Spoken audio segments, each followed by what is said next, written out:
We are on the air. Hey, everybody. It is Thursday night. Welcome to the live stream, and I am running late, but not... No, I'm late. No, as always, this was just too much. Everyone piles so many things on me as I'm going into the live stream. Like, even if I spend the entire day preparing, everybody gives me new things as the live stream starts. And of course, dinner is never ready as we go into the live stream. There's just, I can't. It's just, I don't know what it is about the live stream that makes it impossible to get to it. But there we have it. I really need to get that announcement group going so that we can, and I can't see everything. So I went and made a whole set of videos for the kickoff and everything, and of course, why is it complaining about the video rate? That's weird. Anyway, it's doing well.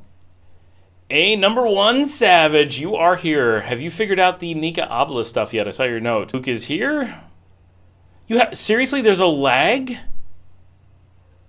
Oh yeah, now we're showing it. Oh. I've made sure that there is nothing going on. We're going to go to the still. No! It's been weeks. We went to the new server.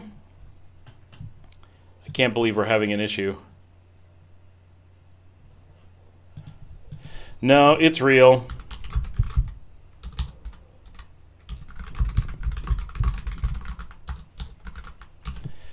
I don't know why. I don't know why it's having such a problem now. Something has changed with the national infrastructure. It's definitely not a problem here.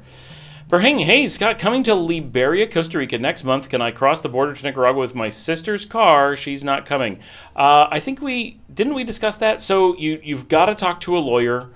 You definitely have to have a lot of paperwork. I have no idea how that's going to work. You have to have a lot because it's very hard to cross... It's very hard to cross the border with your own car.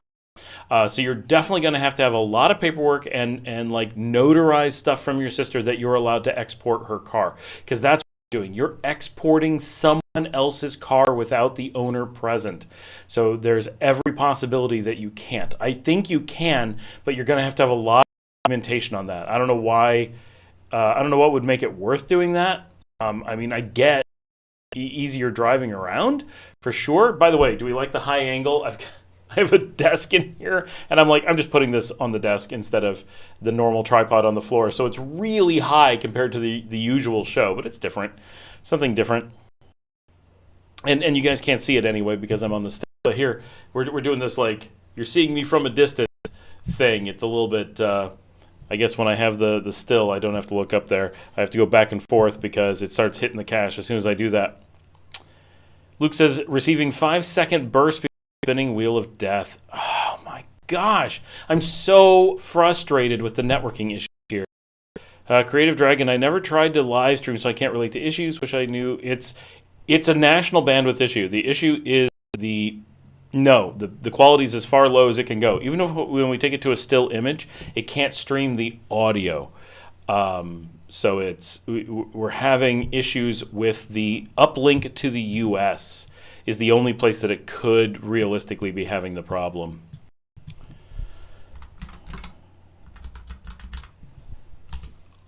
Because we have plenty of bandwidth, right? We're moving stuff all the time. And we're able to upload and download without a problem, but it's the real-time sending that's the problem.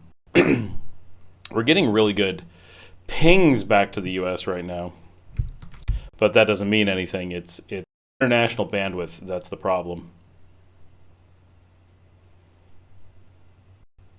And we did change it before. At one point it was the problem.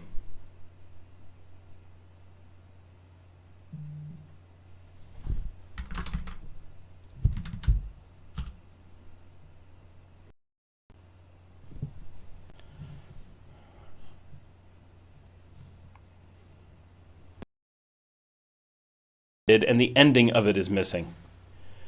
That's just great. Unfortunately, YouTube does not allow us to fix things once we've uploaded them, which really annoys me. One issue, the issue is the bandwidth going to the US. We know what the issue is. There's no way it's a CDN issue because it's a live stream, so there's no CDN.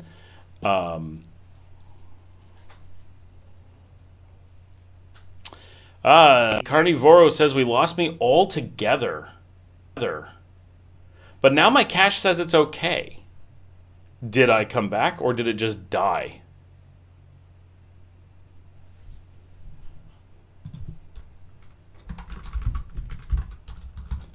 I'm typing. Let's see what happens.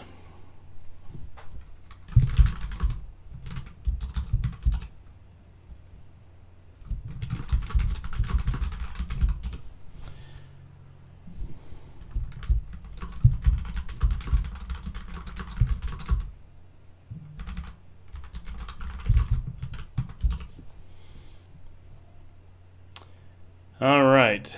Is it? Oh, Nicaragua says that I'm back. My image says that I'm back. While I'm back, I'm gonna take this moment to grab a Tonya, which is just leaning over. I'm not leaving. It's just behind this laptop right here. Here we go. All right, on my screen, we're still seeing the image, but all my stuff says we're now okay. So fingers crossed. All right, working now. Must have busted out the paddles. We are back, people. It is working. And my monitor says we're fine. Our data rate is up and everything's good. So let's hope it stays. Now that I've got the Tonya, can we do this? It's never going to focus because I'm so far away. Oh, wait. It's thinking about it. No. It's like the tomato in the background is just way too, the orange in the background is just way too interesting. It's not going to do it. What's weird is we went from completely terrible to completely fine, just like that. All right. We don't have a ton of people on yet, but it is early, and we had problems. All right, look at that. The image is back and everything. Now you guys can see it, so we caught up. And Dale just figured out that the video for the day is hosed, so I'm working on that in the background. There's Dale. Look, he says looking good. He missed the part when we weren't looking good. So for those who are wondering what's going on with Marcella, she is going into the hospital again on Sunday morning and is going to be having her actual surgery on Tuesday. Luke says even the captioning is running pretty smooth. That's interesting. I didn't even know there was captioning. Shows what I know. I have no idea.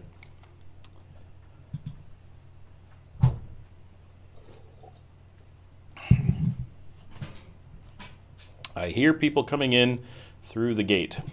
So what do we think of the camera being way up there? It's kind of an experiment. I was just being lazy today, so it's not like you don't have to be like, oh, don't hurt his feelings. It really looks bad.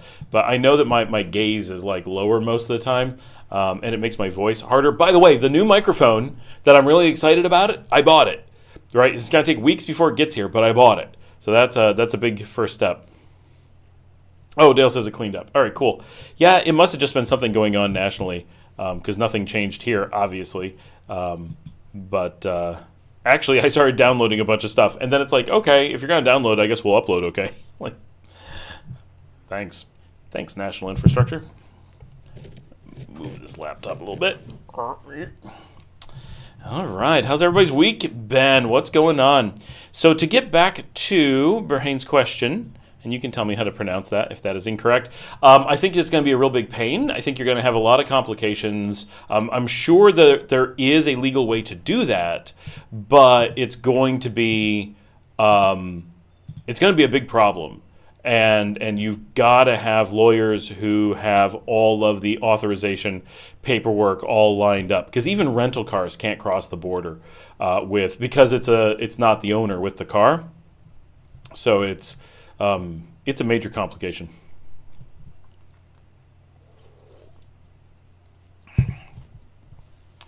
I am feeling tired. It has been a day.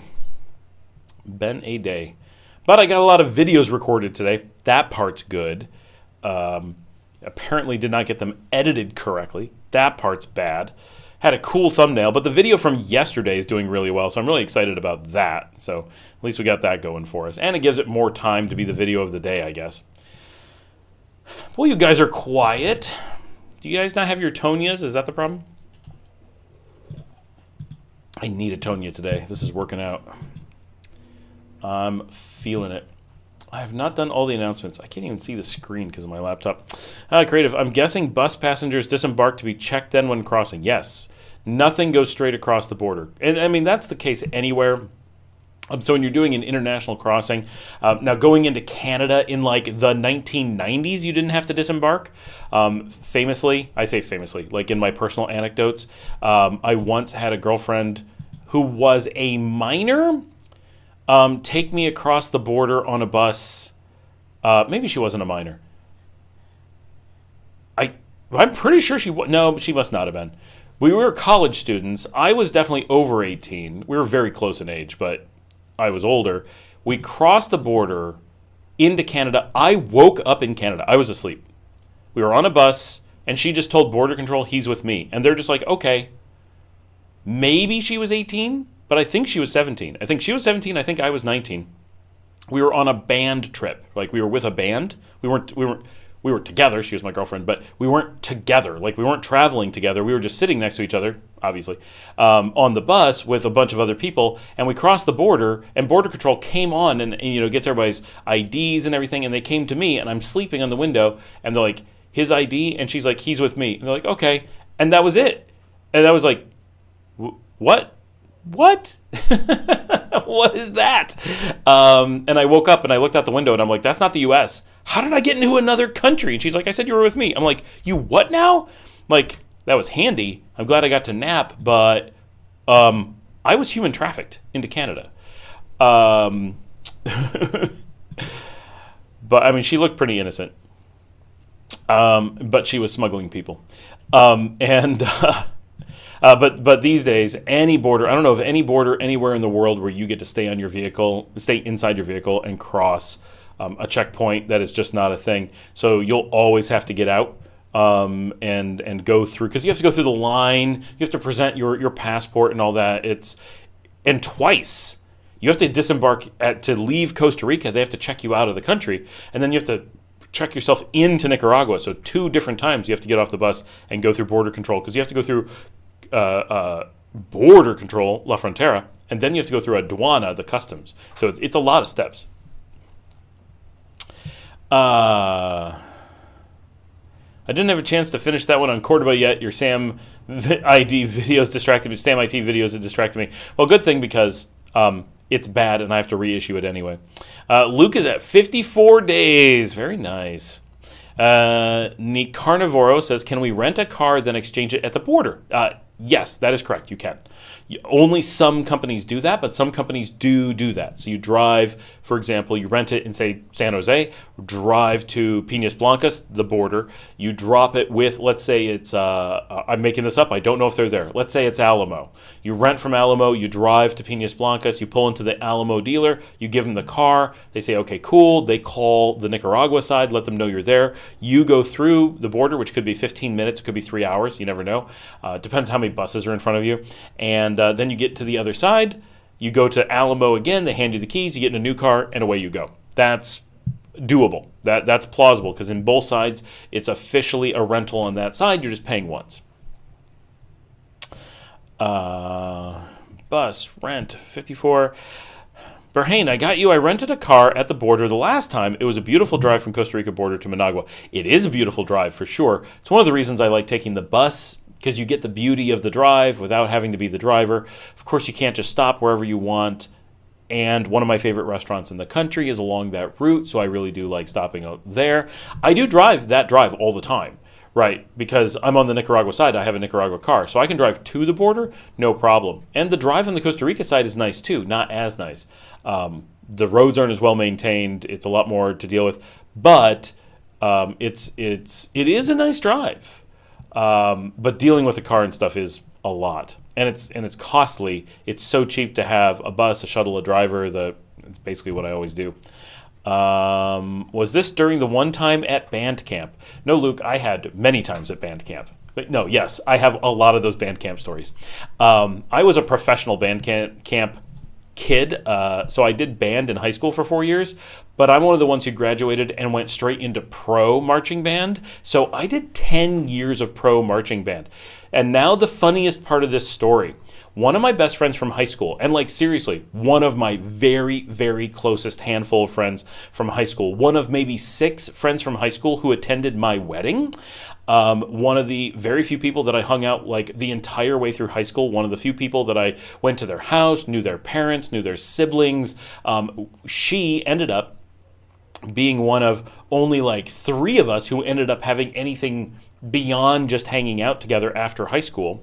And she and I were in this band together with my roommate, Josh. And so she and I, for a decade, marched professionally together. She was younger, so it was probably 8 or 9 years that we did it. And in the same band with the ex-girlfriend. They were friends, but there was no connection. And so I actually have a photo of my ex and my ex-girlfriend and my friend from high school in Toronto on a trip with the marching band. But I don't think it's the time that story happened.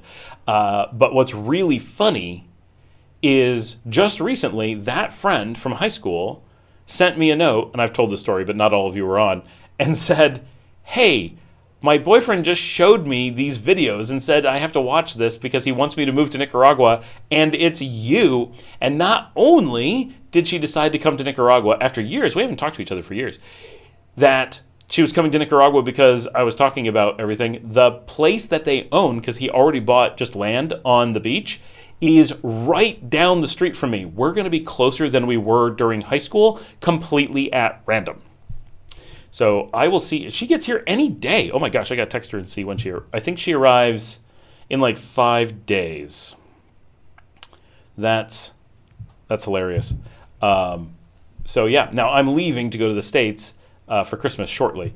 So I'm not going to be around much, but yeah, pretty wild. Rented a car during the band camp. Yeah, that Canada border used to be loose. Not so much anymore. Yeah, it was crazy loose. In other words, I rent a car in CR, go to the border, change it to a Nicaraguan plated car. That is correct. Yes, Nica Carnivoro. That is absolutely correct. A little bit of a pain, but really not bad.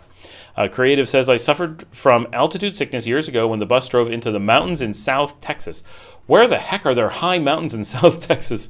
And the bus pulled over, but I don't remember what happened. Do planes cause that too? Never flown before. No, planes do not cause that. Planes are pressurized. Planes go so high that everyone would get altitude sickness, and like deadly altitude sickness.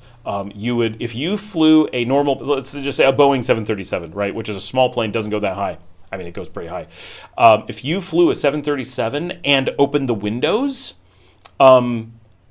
the thing they show in movies wouldn't happen. It would be windy for sure because you're going really fast with the windows open, and there is some pressure change. But the amount of air that's inside the plane isn't that much. It would be gone in a few seconds, and it doesn't suck everyone out. If there's a pinhole, yeah, that like sucks air out. But if like the window's open, no. But it would depressurize, and you would have to have an oxygen mask within 45 seconds, 60 seconds, you're going to have major problems. And even with the oxygen mask, you're going to depressurize and you're going to get really sick really fast. Some people would just die, like literally. The pressure change and the low pressure are so extreme that it's lethal. But if you were just flying along and opened the windows, you'd be toast. If you go to Mexico City, 5% guarantees, and those places are pretty small, are pretty low compared to major cities like La Paz up in the mountains. If you go to La Paz without training, you have nearly guaranteed altitude sickness that will cripple you. And if you go with training, you're still at like 80% chance. Like it's nuts. And a plane has to fly over the mountains that are over La Paz. So it's so much lower altitude. Like there's not enough oxygen to survive at that altitude. So no, planes are completely pressurized. They actually have higher pressure than the ground, which I don't always agree with. They have reasons for doing that. It like helps people stay and stuff, but no, planes Planes would kill everybody if they didn't. Hey, what's up, Jorge? Fort Davis. I don't feel like that's that. I'm going to look how high that is.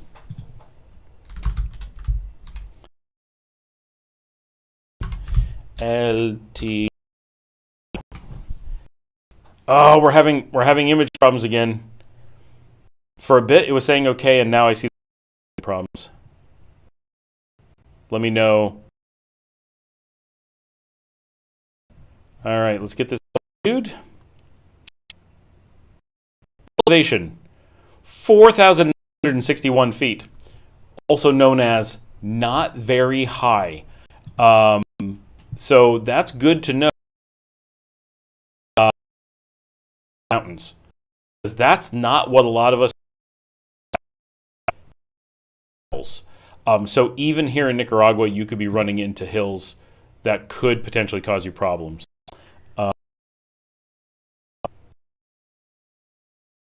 It gets really bad altitude sickness, and she doesn't get it until twice that elevation, and she's considered like really problem.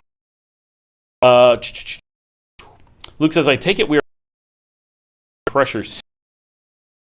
Yep. Buffer. I'm going to go to the image and see if we can recover. Saw a Playa de Tesoro video, and he went to Leon for the dentist as has been implemented. He showed that it's super clean, fast. Tend to go downtown.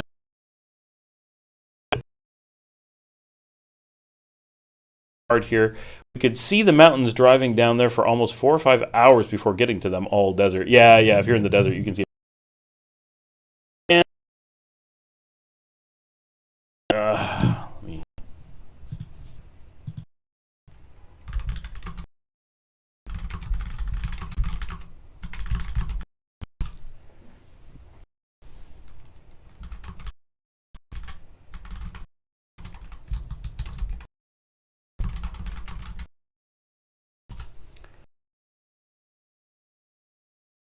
Sucks. Well, we're giving it a little bit, see what happens.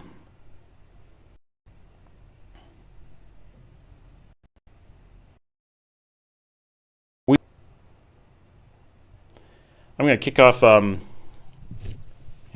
ad.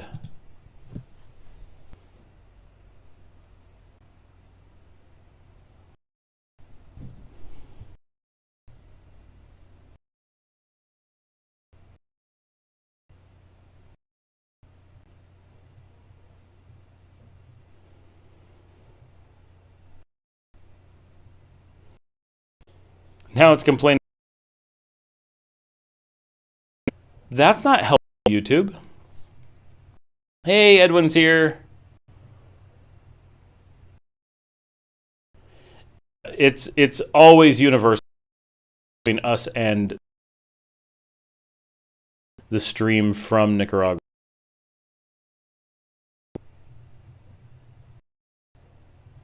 And everybody gets it from YouTube, so it's not. We can change. One person will get not enough at the moment.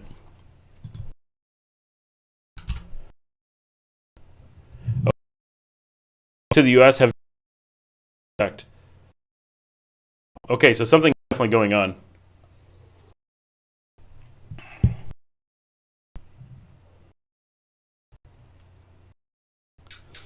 I'm gonna have to do some experience because YouTube's in Nicaragua, international link to be able to do the feed.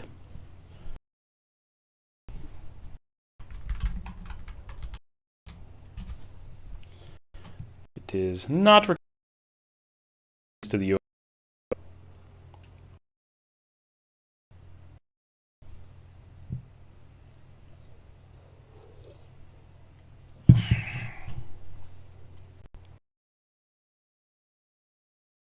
Oh, that.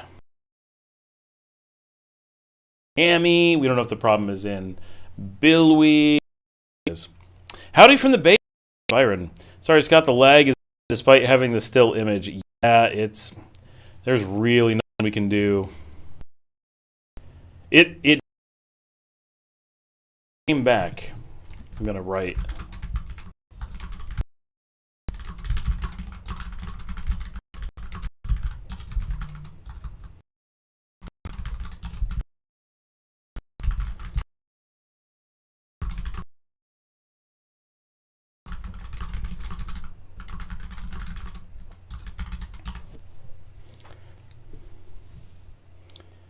At least I'm able to type to you guys.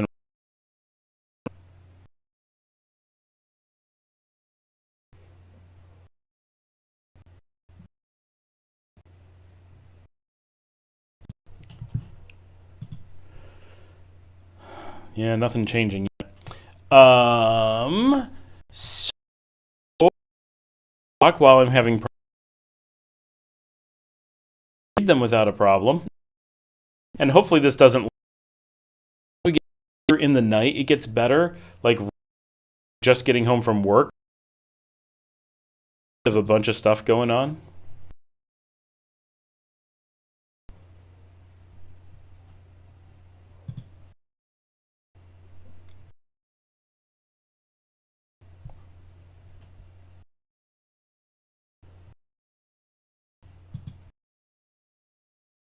Yeah, Edwin says Managua City is just 182 feet.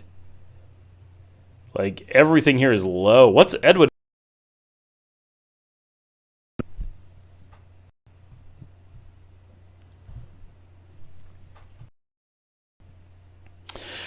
Luke says currently at 8 and 5 miles from the Gulf, moving to Matagalpa for the complete opposite of elevation and landlocked. Heck yeah.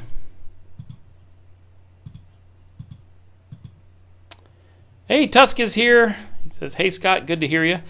Yeah, sorry that there's lag and stuff. Hopefully not for long, but we were okay for a little while, but it's still bad. Creative says, I have no idea what the audio is saying. During pauses of not talking, I hear you, but you start talking and it stops again.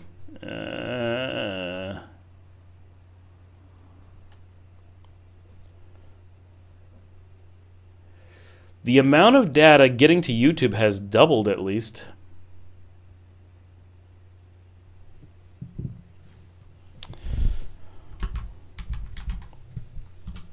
I hate that there's no way to stop and restart to try anything.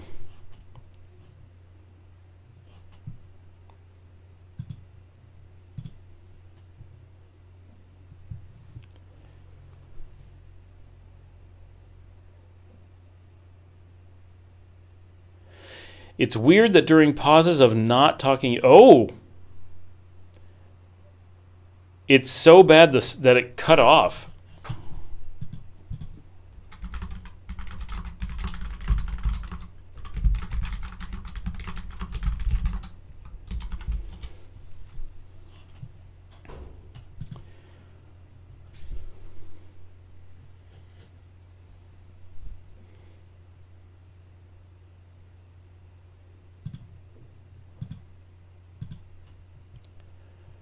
It's...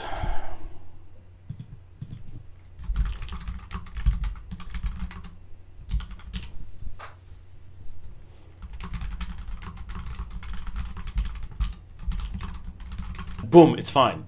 So it feels like somebody with authority is using a whole bunch of the pipe all at once to get something done, and then when they're done, we're okay.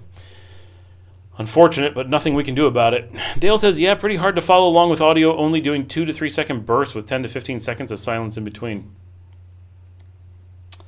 Okay, YouTube just sent an error, but that's delayed. Our cache is still looking okay over here. So we're just going to keep our fingers crossed. Keeping them crossed, people. Keeping them crossed.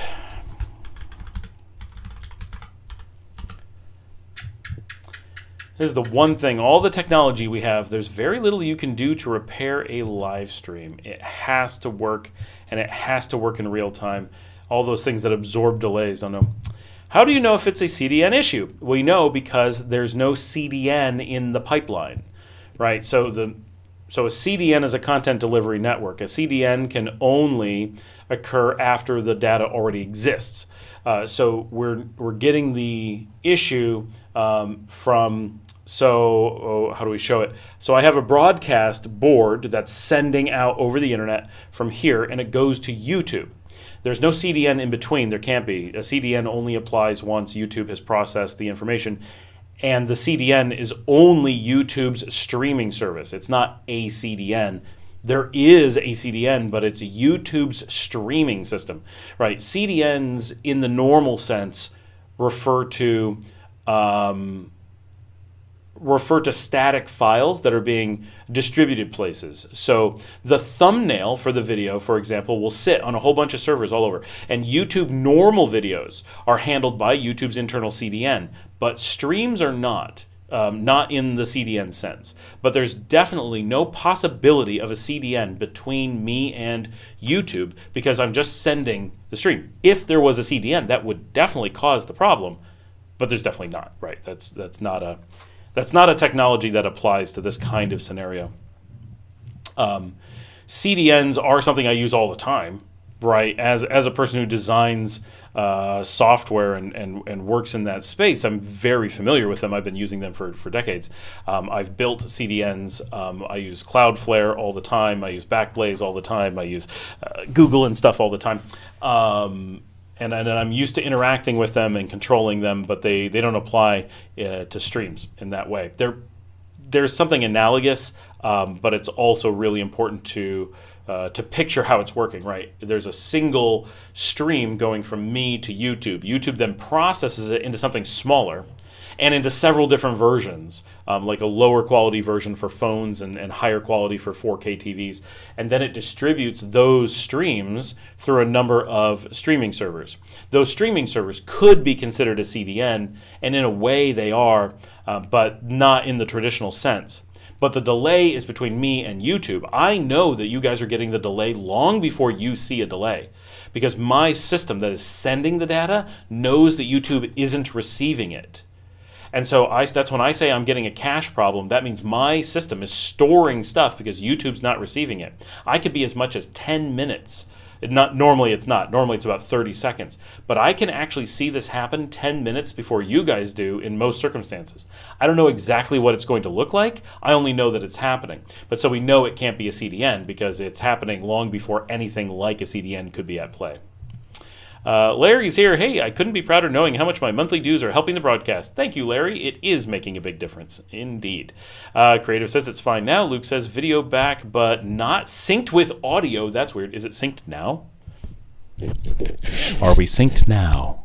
Is this ASMR working properly? Edwin says it's good on his side. Larry says I've been drinking heavily and daily for 3 weeks now waiting for the live stream. Me too, Larry. I know exactly how you feel. I've been really frustrated not being able to do this. Creative says a lot of hops along the way too. So there's a lot of hops only because I have to go from Leon to Managua, from Managua to Bilwi to Miami, and then Miami to wherever Google's YouTube hop is. I don't know where that is, but they have lots of them. It's probably actually in Miami, so it's probably all the farther that it's going. But it's basically guaranteed that the issue is not between Leon and Managua. We have like unlimited data between Leon and Managua. And it's not likely between Managua and Bilwi, same thing. We have basically unlimited bandwidth. But between Bilwi and Miami, we have a very small limited pipe. And if that gets saturated, let's say one of the big companies is doing something huge all at once, that can cause, in theory, problems, and the rest of us lose some bandwidth. So that's by far the most likely place to be having a problem. We don't have redundant links to other landing points. We're just not big enough of a country, and so that's where it's got to go. It's actually not that many hops. It's just that a long under-Caribbean fiber that goes under the entire region is quite a limitation on all the data leaving the country. Janet is here. Hey there, I've been here listening for a while and I have to go to sleep. I get the most students after 2 a.m. our time until maybe 10 a.m. So I'll keep trying to keep the live stream running here. Thank you. Edwin saying, go get some sleep. Buena noche. Y pasa un buena dormir. Edwin says, just returning home from eating in Subway with my dad. Sorry. I mean, happy you got to eat with your dad. Sorry it was at Subway. Creative says, personally, I despise YouTube due to their business practices over this past year. You're the only one I watch here anymore other than independent news or using YouTube Music. Need pigeon power.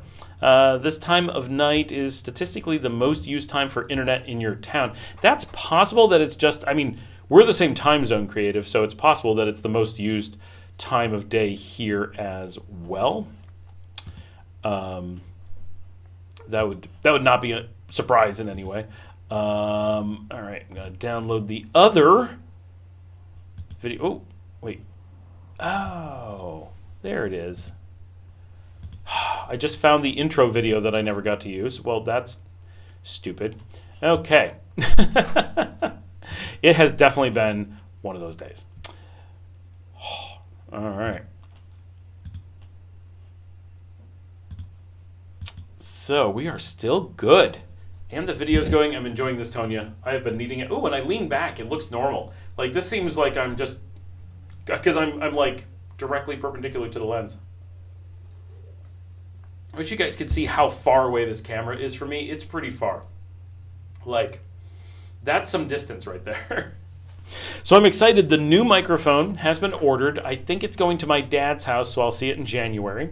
I got 2 of the 3 new cameras that we're getting.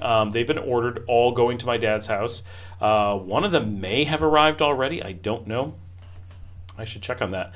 I think today's the first day it could have arrived. I'm getting a new white Sony ZV-1F to complement my ZV-1 that I have currently. And I am getting a DJI Pocket 3, which is going to do just amazing stuff. Once we're out there filming with that, you guys are going to be like, oh, this is cool. We're getting some new stuff we weren't getting before. It's going to be very interesting. And then I'm probably getting the GoPro 13 because my 9 is basically dead. My 11 is struggling, and they're eating through batteries like crazy. So I really need to curtail their usage. Edwin says, if there's not a single Subway restaurant in New York, oh wait. If there was not a single Subway restaurant in New York, so sorry if you got surprised here. If there was not a single Subway restaurant in New York. Talking about, no, there was a lot of Subways in New York. We just don't eat at them. Because we're the home of subs, right? I don't know if New York's really, like New Jersey, Pennsylvania, Delaware, New York, that area is where subs come from. And let me tell you, you do not eat at Subway up there. First of all, Subway costs twice as much as the good stuff. Even Subways here cost more than good food in New York.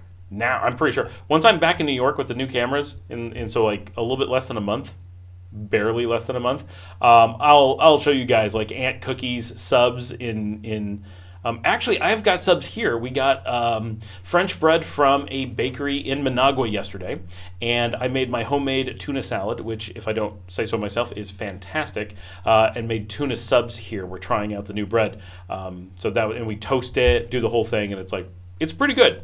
It's not new. We haven't found a real replacement to New York sub bread yet, but Edwin says, talking about New York, there was a big snowfall and very low visibility, also very freezing temperatures. Yeah, my dad's up there. It is. He's complaining about how cold it is, and it's like, oh. Every day. Just so glad I'm in Nicaragua. Luke says, I am fully synced and operations as well. All right. Yeah, everything's looking good over here. So yeah, the last thing I need to order, I think, is the GoPro. I'm also waiting on the Rode Go 3 wireless mics because, as you may have guessed, they're coming out in orange. And so I'm going to be getting those as well. I have the Go 2s in black, which are nice because they work really well, but I've actually had them. I just looked at the order. I've had them for over 3 years, which for a wireless mic system is pretty good. And I always get the hiccups with beer. And they really do a great job. They sound amazing. I love Rode equipment. And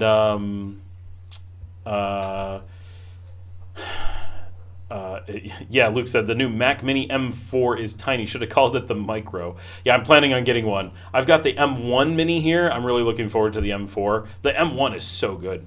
Dale says, so the pipe from Bilby to Miami is an undersea cable. Yes, that's correct. Is it dedicated line or does it link up with other countries? I've seen the map. I believe it's direct.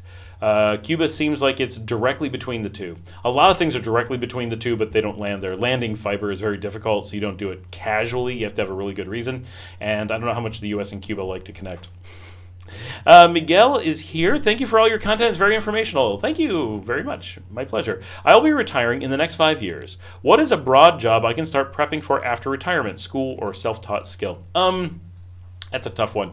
So there's a million things you can do, right? Imagine any office job that you find interesting, any creative job that you find interesting, any research job, basically anything where you're working at a computer, you can do basically all those from abroad. It's not like jobs abroad have a specific category. You can generally rule out things like working for the Department of Defense, just because they don't let you even vacation outside the country, and sign in, obviously you can vacation.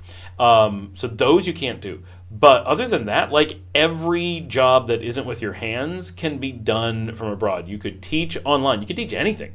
My kids have every single class they do is online, so every class is possible.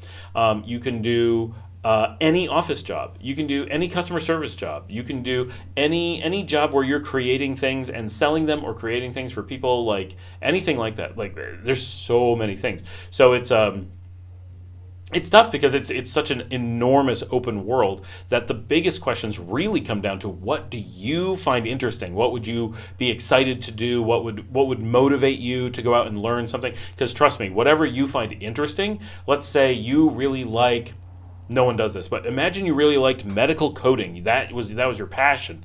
And someone said, well, IT will pay better. Well, chances are, if you're passionate about medical coding, you'll be really good at it, and you'll get into it quickly, and you'll be hired because people are excited that you're excited. And you go into IT, yeah, it might pay more as a median pay level, but if you don't like it, and you're like, I wish I was coding medical stuff, you're probably not going to study as much. You're not going to be as passionate about getting the job. It's not going to show your passion when you go to the job, and you're not going to be as happy when you're there. Make yourself happy. And especially if you're looking at retiring to Nicaragua, which is just a guess, you didn't say that, but assuming you're looking at moving to Nicaragua, the amount of money you need to live here is so low that it's worth saying things, maybe, right? Everybody's different, but it's worth saying things like, oh, I could be happy and work 4 hours a week doing this job that I like and make $20,000. Or I could do this other one and make $50,000, but I have to work all week long and I don't like it. It's really easy here to opt for that $20,000 part-time job because you have so few expenses potentially that, now it depends on, some of us like to go out to eat more, some of us like to do things, but you can go out and you can live on $20,000 a year. You're not going to be making it rain, but you can definitely do that. And so if that makes your life better, that you don't have to work as hard, you have more free time, you enjoy the work that you do, almost certainly worth it. Edwin says, me and my dad purchased a 2-sis combo, SIS combo that features a chicken or ham subs, fries or cookies, and drinks that cost us $13 in the US. Wow. Creative says, I didn't get a response the other day. You were busy, but in general, how much money would you say someone would need at the minimum up to the maximum just to visit per day for anything you can think of? I really don't know a number on this. I know people who do this for like $10 a day. But, you're staying in a shared room hostel, which you can get like, I know some of the guys on here have come down and done crazy tiny amounts of money, but you're not going to be able to do anything, right? You're not going to be able to go anywhere. So it's very, very difficult to put a number on. But can you eat for $3 a day? Well, if you're only going to eat on the street and you're only going to eat beans and rice and maybe a tiny bit of chicken, yeah, $3 might get you a meal, enough to survive for the day. Is it enough to be happy? No, of course not. Is $7 going to get you a hostel? Not a good one, but it might. But realistically, $30 or $40 a day for anyone is going to be much more realistic, because you need to sometimes take a taxi, you need to sometimes eat, you need to sometimes stay in a hotel or whatever. And so, normally when traveling, people kind of give a minimum of like $100 a day, right? But that you can, pretty easily live at $100 a day a lot of places, even if you have a hotel that's costing you $40, right? Dale says, any way to get some Sam t-shirts, or is merch not available? Would love the chicken painting with your glasses and beard logo. Chicken painting, with your glasses and beard logo. Which chicken painting is that? So right now, so Marcella handles all of the merch stuff, and she is, I don't know if you were here, Dale, she's going into the hospital on Sunday morning at 8 a.m., and she's going to be there for quite a long time. They are doing really major surgery on Tuesday that she has to prep, start prepping on Sunday morning. So, and she's been in and out of the hospital for 2 months. So we're hoping that this will be some progress, but getting merch is not something I'm able to do right now, unfortunately. I feel like when I'm leaning forward, I go out of focus. Like it's like, this is the face. And then I come back and it's like, oh, no, this is the face. Or maybe that's still the face and I'm just closer to it. Creative says, well, we have a family of 4 people. So, so when there's lots of different ways to look at it, right? If you're going to get a hotel room that everybody can fit in, look at what's available, look at what would be okay. Can you get it for $30? Can you get it for $40? That's 4 people for $40 a day, and then you got to feed everybody. Wait, the one that you use for when you're buffering. Wait, no, for when I'm buffering. No, all of these, hold on. Not that one. You're thinking of, this laptop blocks everything I need on the screen. There we go. You're thinking of this one?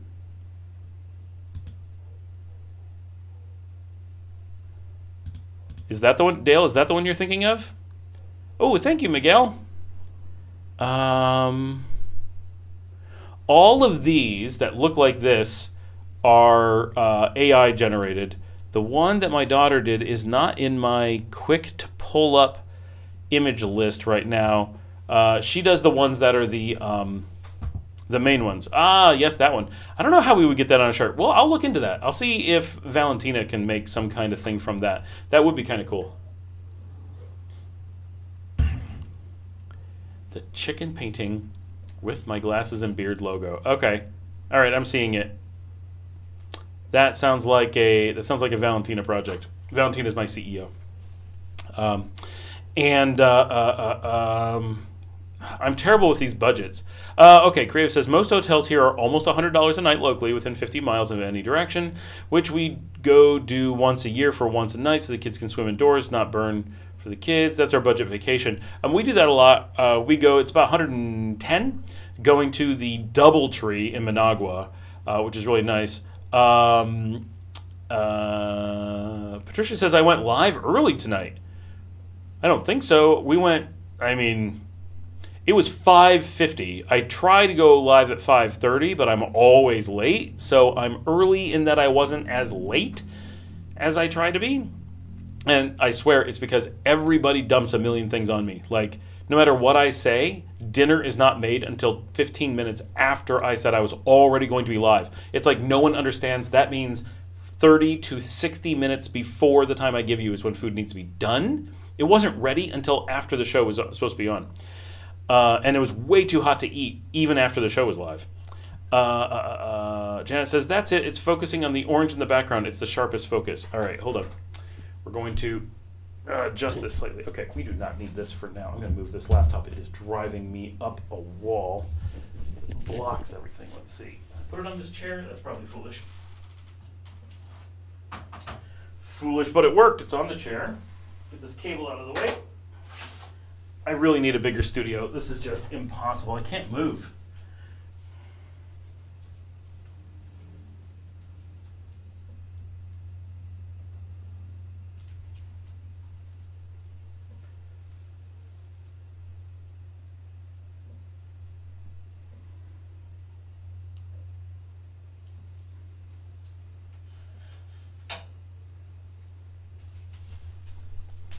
Okay, let's see if that's a little bit better. See if I can get in the middle.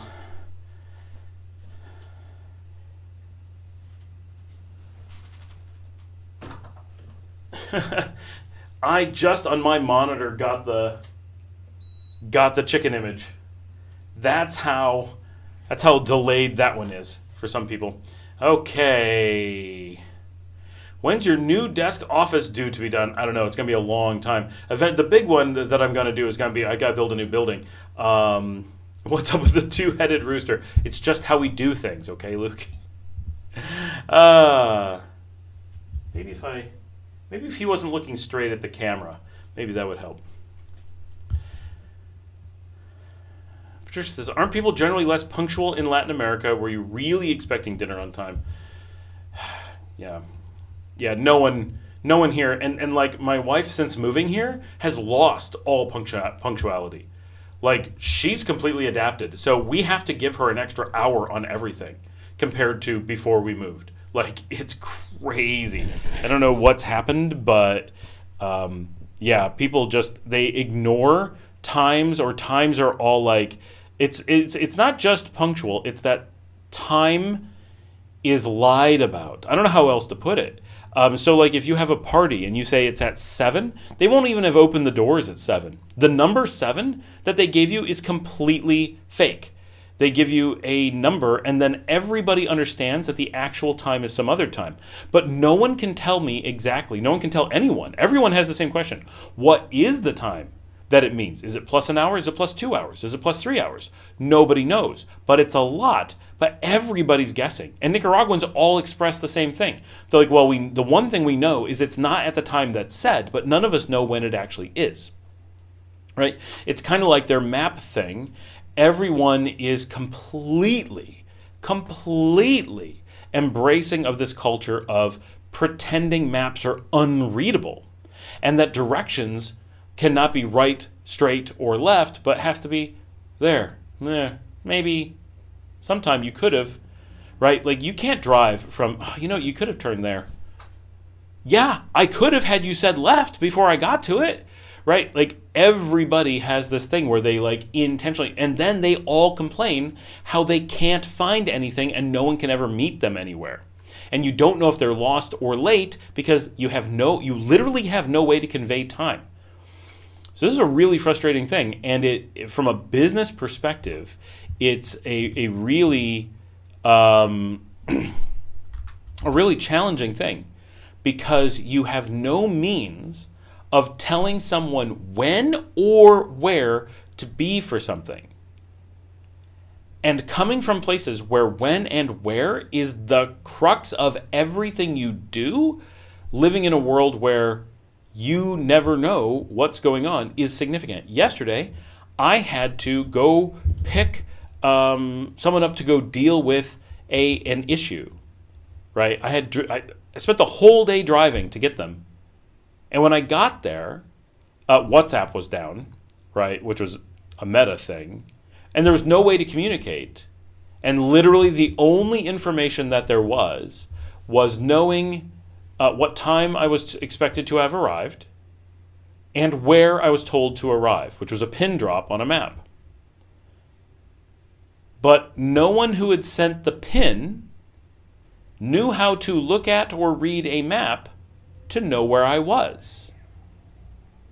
So they literally were the only people who knew where they'd sent me, because they sent me to the wrong place. Not way off, but like 2 blocks off. But far enough. They never sent a picture of the place. They never sent a name of the place. Never sent a description of its location. They sent a pin drop that they never checked. And when I didn't show up, it never occurred to them that the map I was working from came from them. And for 50 minutes, I was sending messages in every format I could, everywhere I could, trying to get someone to at least look at a map and come find me, or to tell me where to go, or to figure out why they'd sent me a pin that was clearly not the right location.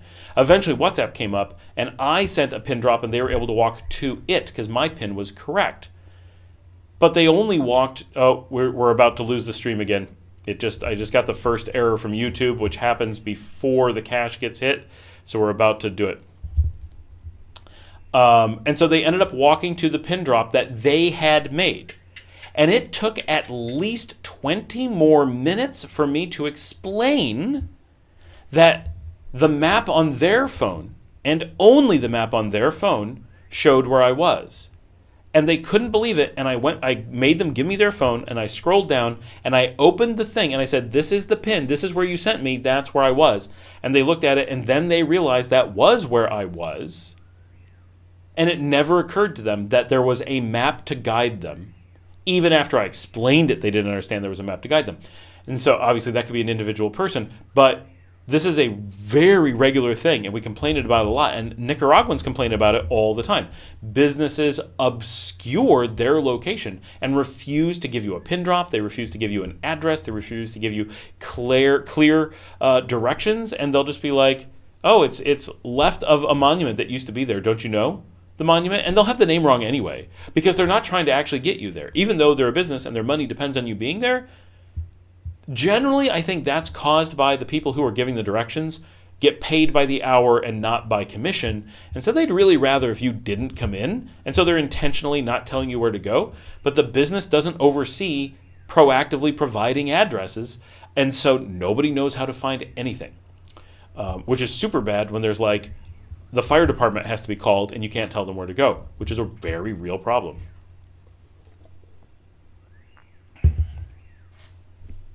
So both of those things, very much. And so they didn't know that I was looking for them for 50 minutes because I could have just been that late and that's just normal. And so there's nothing to trigger that you're lost. Creative says, on the budget, I struggle with math, so I'm trying to see how much money we need min and max to need to live on until we can find a place to settle in however long that takes you. Housing is rare. Housing is rare. So once you're here, what you want to do is talk to a hotel or something and make a deal for a long term in the hotel, or get lucky and find a rental. It's still not focusing on me, is it? I don't think it is. The focus may not be in the middle of the screen. Let me go look at that. I don't have this set for the live stream. I bet this is set for the concerts. Oh my gosh. Of course.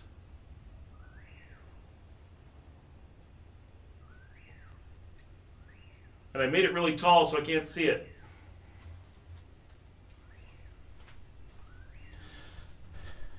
I wish these things had remotes. Any better? Who knows? So I'm, so it's not that there aren't street addresses, it's that people refuse to use them, right? Every tool, I'm totally in focus now. Oh my gosh. It's because it was from the concert. Janet will appreciate this. So this thing must be approximately where offset Frank was standing when he was performing. So that's where the focus was set. So all the tools to make sure that people are always on time and know where you are so good here. Because we use WhatsApp for everything, everybody has the ability to see where you are and get an estimate of when you're going to arrive. Everyone has the ability. We don't need addresses. We have coordinates, right? But people ignore them and use them at the wrong times and don't really share information and never send anything proactively. They wait until you're lost. And then you're like, I'm going to leave if you don't send me the coordinates. Then they'll think about it. It's now, in this case, I did have them proactively, but they were wrong. And they never looked at them again. But the entire idea of getting someone to send them before they leave or before you leave and tell you where you're going to. They're like, no, get here. Then I'll tell you how far off you are. That's the answer to everything. And when you say, like, what street are you on? And still, I've been here for years, and I've been telling people for years. You just walk around the streets, all the street addresses are on the buildings. No, they're not. Seriously, every time I say it, look up, and it's right above their heads. Every time. And they're like, wait, when did they just put these in? We're like, look at that, seriously. That is 200 years old. That has been here since your great-grandparents were in diapers. And yet everyone has been taught to either ignore it or pretend that they didn't see it. And it's everyone. I have yet to meet a Nicaraguan who will admit that the street signs have been there their entire lives. It is not plausible that there is entire standard elements of the city that no one has ever seen that are in. Every tourist sees them instantly. Every tourist goes, okay, so I'm standing at the corner of 3rd and 5th. Which way do I go? And people will be like, there's no 3rd and 5th. And we're like, well, these are 200-year-old street signs. And every tourist on the street goes, yeah, definitely 3rd and 5th. Yep. And every Nicaraguan goes, there's nothing up there. Nothing says 3rd or 5th. And they're all like, what do you think we're all reading? Like, it's insane. It's one of the wildest things you will ever witness is it's like the Emperor's New Clothes. Except most everyone is like, clearly he's naked. And there's just a couple people who are like, nope, he's got clothes on. Like, obviously we all know he's naked. And we know you know he's naked. So what's going on? Creative says, is that way you say sometimes you don't know where you are while walking? No, sometimes when I'm walking, I really do walk so far that I end up somewhere that there's nothing or there's no signal. But I had to get police escorted out of a housing addition in OKC because we didn't have GPS then, just printable maps, and I was lost going in circles. Okay, that's pretty funny. Patricia says, so when you finally find the person who sent you the wrong, did you just slap them, or how did you handle that? Oh, I yelled for a bit. 50 minutes of being lost because they were like, he'll figure it out, was their answer. I'm like, I can't figure it out. You're the only person with this info. You're the only person who could double check it. Nobody but me. Creative says, wait, what? Addresses are on all the businesses here and houses. Right. Same here, Creative. Everything's got street addresses. Not every house, you know how not every house has a house number, but lots of them do. You go down the streets and you'll have houses with house numbers on them here. Completely normal. But no one will use them. We're not saying that they don't have them. We're saying that there's a social, completely universal agreement to pretend you don't know how to use them. Not just that they aren't, it's two things. Everyone pretends that they aren't there, and then when you prove that they are, they all pretend that they can't remember a number, that they can't write that down, that they don't have, like, literally people be like, I can't read a map. And you're like, it's just the streets seen from the sky. Like, it's a photo, right? Like, hey, Scott, have you ever used what 3 words to give location? I've seen it. I've never actually used it. But here, everyone would just ignore it, or they would change the words. Creative says, I was confused how people didn't know that from what you were saying. So it's a local thing there. Yes, it is a Nicaraguan thing. It came about because of the war. But now that the war is long over, everyone still pretends. And now it's an entire generation. Like Marcella does this. She didn't grow up during the war. She didn't have to obfuscate where her house was as a kid, but everyone has been this really shows how quickly, right? Because Nicaragua was occupied from 1909 to 1979. 70 years of occupation, which is 2.5 generations. And you think, how much could things change? I mean, obviously, if you like starve people for 70 years, a lot's going to change. But if you just like teach people to, I don't know, only wear black pants on Saturdays, right? How long will that tradition continue once there's no foundation for it? And you have access to a whole world of people going, you don't have to do that, right? The first tourist who come in after that's done will be like, why are you wearing black pants on Saturdays? It's hot. Just put on shorts. No, you can only wear black pants on Saturday. No, pretty sure you're okay, right? We would not expect it to take very long for people to adjust to that. But for something that's much more impactful than just dressing a certain way on a certain day, for something that every single Nicaraguan is impacted by every day, things that cost them a fortune in their economic power, things that make everybody work twice as much as they need to. Like, seriously, everyone spends so much more time working because they can't find the places that they need to go. They can't get the things that they need. And both parties, one is frantically searching and the other is just waiting idly for them to show up. Everyone's losing money. Everybody's frustrated. But somehow in that 70-year period, it became so rooted in the culture that now, 46 years later, they can't even discuss undoing it, even though there's physically nothing keeping it in place. Luke says, you explained that after the U.S. used maps to target folks, removed signage and refused to use map directions. They removed some signage. Mostly they just refused to use the directions. Most of the signage, I think, remained. Like, they just ignored it. They just pretended it wasn't there. It's the craziest thing. I'm sure they removed a lot, but it's nuts. Patricia says, do you use proper addresses for your businesses? No, because no one will use them. Like, legally, we're not supposed to use them. I mean, we're totally allowed to use them. We can say such and 212, 8th Street. We're totally allowed to say that, but the government will not honor that. You must use a reference from a randomly selected landmark. So in the case of one part of town, you have to do it from the Colegio Pureza, which is really a problem because there's 2 of them. but they don't differentiate which is which. Out on the beach, you have to do it from literally, you do it as how many meters from the place where they buried the whale. Literally, just in Spanish, the place where we buried the whale. Those are the kinds of things that we use. And heaven only knows where the whale was buried, right? But those are the legal addresses. And what's really funny is that on the beach, they use meters, but here in Sutiava, they use varas. So you have to know how many varas in what direction you are from a private school. Creative says, try getting directions here where the locals point down the road and say something like, it's down yonder past the four ways. If you hit the river, you went too far. Creative, I think you're missing how bad it is here. Because imagine that, but where they don't point down the road, they say go that way with no indication and say go past the thing that was there when my grandparents were alive that no one knows where it was. And then the directions are probably wrong in many cases. That's one of the things we find, is that quite often they're wrong. You go to the exact, if you can figure out exactly where the spot is, then you're like, they didn't even know. They just made up a thing. Sean says, I was in Nicaragua for the first time last week, such a humble country. My wife, natively Nicaraguan, and I plan to move there in a year. I mostly enjoyed the people and how amazing the culture was. Well, hey, Sean, awesome to have you here, and glad to see that you enjoyed being in Nicaragua, despite our complaining about how hard the address situation is. It's so freaking frustrating. It's frustrating because every single Nicaraguan chooses not to solve it for themselves. Because all it takes is any one person saying, well, I'm not going to be lost. I'm going to give you a map location from my WhatsApp. Done. They don't need to have addresses because everything's got a shareable location.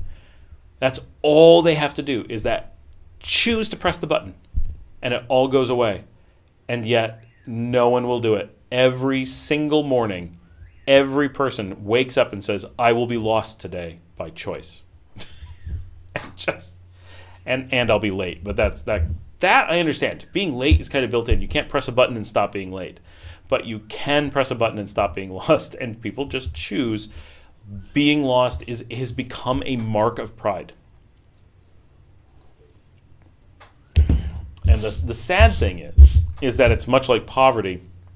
And they do this in the U.S. I actually just recorded an episode about gentrification, about how we've created a mark of pride to be poor in the U.S., and it's a really powerful tool to keep the poor poor.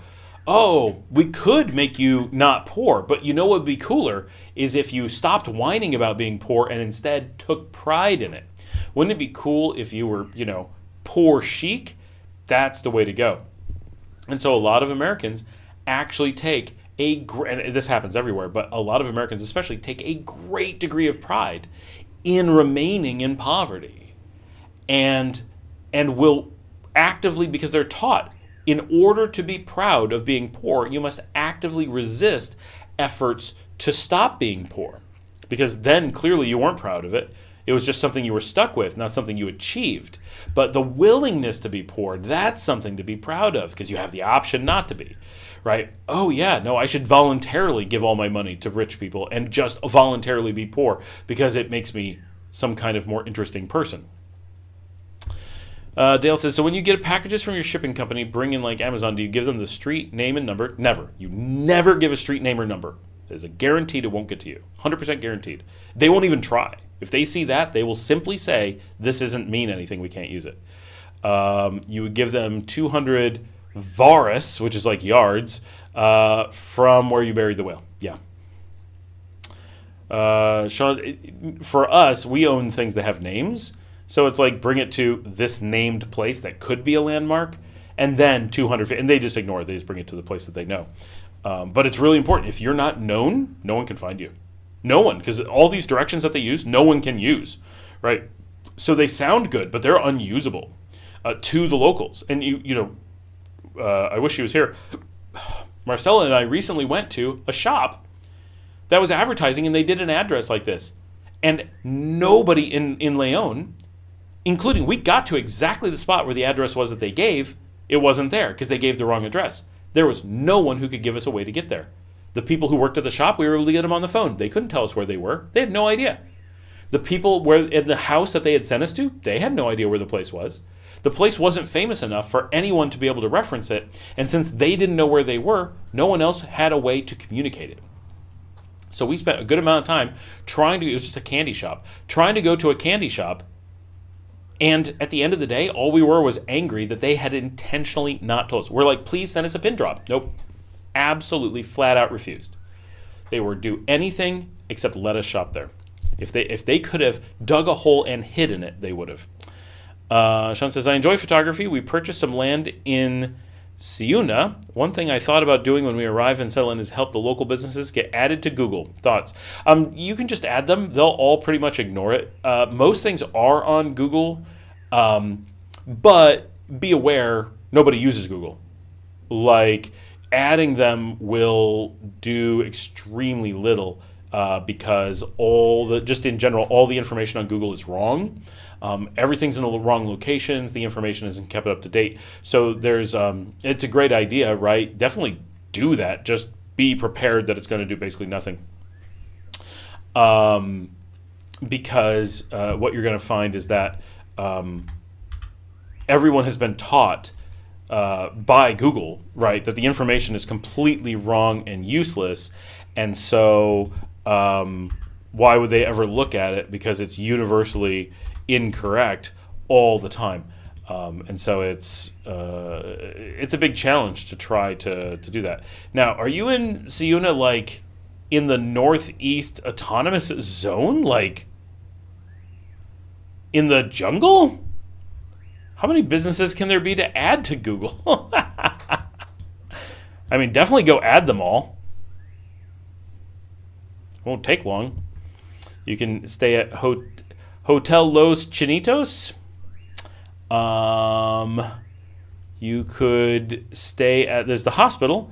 There's the airport. I want to know who flies there. What's this place? The Hotel Los Hermanas Gonzalez. That is way out there. That is some resort-looking hotel right there. Hold on, let's see if there's pictures. This is where I wish I had the laptop hooked up so I could show you guys what we're looking at. Okay, I'll bring it over now. I hear myself telling us how stupid we were. Sean says, Ciuna actually has a nice pueblo. The market was impressive. Oh, I'm sure it's a nice village. Like, I'm looking at it. It's just out there, right? Like, it looks like a cool little place. And you got Campo Viejo in the south. And what's the population? It looks like maybe 3,000. And it's got the little laguna in town, which I've seen, right? Like, I mean, I haven't driven to it, but Laguna Ciuna is gorgeous, right?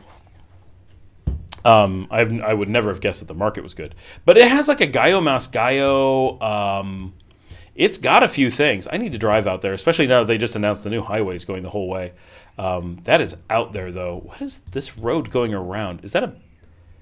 Is a baseball stadium and they sent the road around it?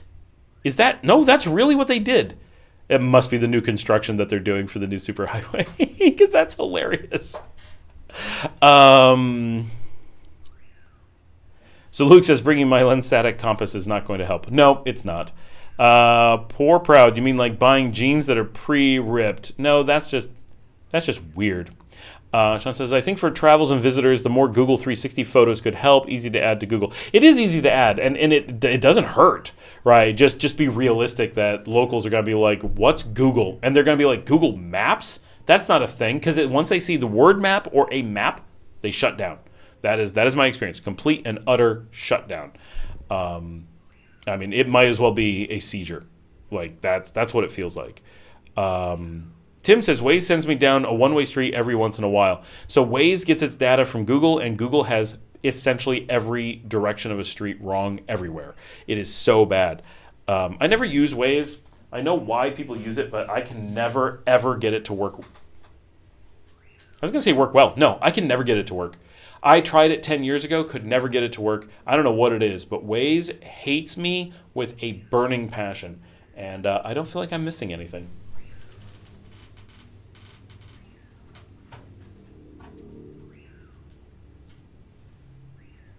It's funny, we live in the era of everyone has the services that they use because they can't get something else to work, right? Like, some people use WhatsApp, some people use Telegram, some people use Signal, some people use Nika Habla, some people use everything. And none of it's because we like the one we use. It's always because Whatever someone recommended doesn't work. Like Facebook doesn't work for me. I cannot get into Facebook. Facebook randomly deleted my account 5 years ago, 7 years ago, I don't know. And I'm not allowed to ever have one back. I'm sure I could figure out a way to lie to them, but I don't want to. I hate them, right? I don't want a Facebook account. But they deleted it. It was their choice. They decided that I was persona non grata and away with me. And I reported it for mistaken deletion because I wasn't even using it when they deleted it. Like clearly, like you can't even claim I said something, you know, or posted something. I didn't do anything. I didn't use it. I didn't sign in. And Buddhist is here. Hey, Buddhist. And at the end, right, they just sent an automated message that's like, oh yeah, our entire system for appealing is fake. It actually said this. They're like, yeah, we just have this so people feel better about it. There is no appeal process. All deletions are permanent. We realize that a great number of them are accidental, but we honor our accidental as official. There is no recourse. Period. End of story. Never contact us again.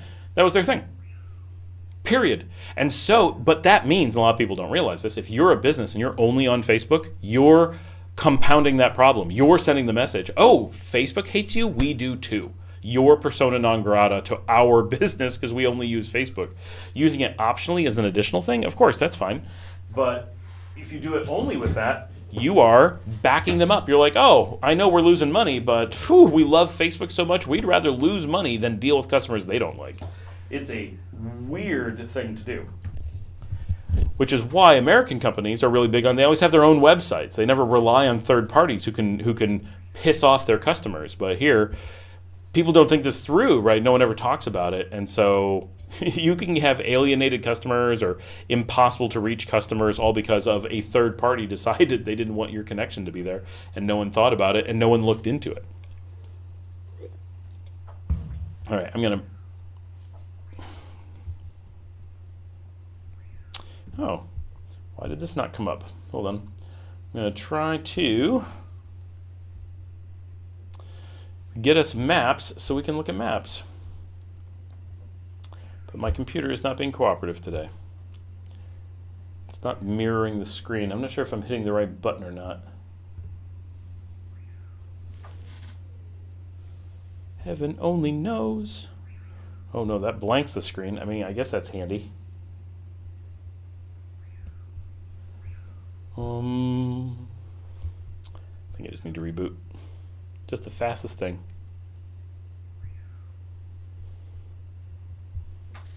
All right, that's coming back. Well, the quality has been holding on. We have not had the huge failures I was worried about, so that's good. Creative says, YouTube banned my channel. I had where I posted scrolling vids of my art. I wasn't doing anything against terms or trying to sell anything. When I talked to them, they said AI controls it when appealing. Oh, weird. Yeah, everything's AI controlled, but I thought the appealing process had people that looked at it. Everything that I do, I have to appeal things all the time on YouTube, and no problems at all. I've had a few times that things have come up, but my appeals generally go through really quickly.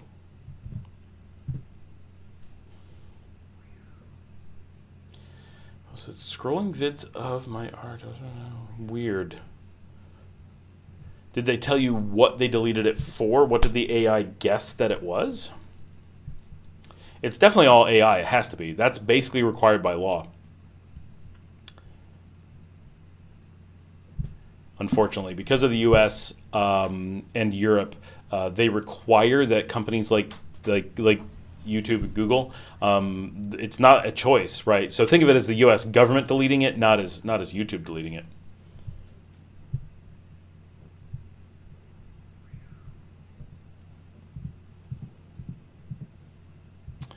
They couldn't tell me why it was banned at all.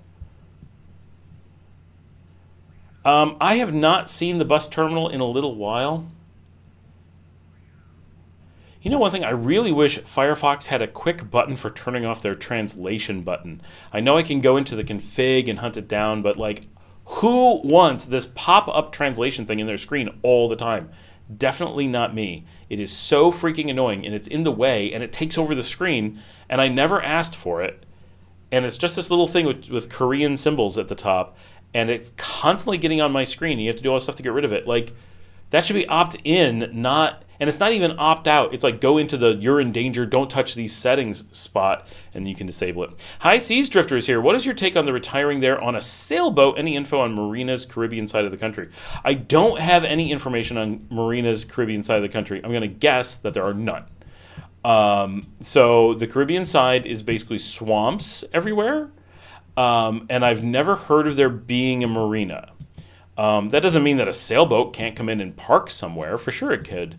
But there's only like 2 marinas on the entire West Coast, which is where all the people are, right? The Caribbean is poor and scarcely populated and a swamp.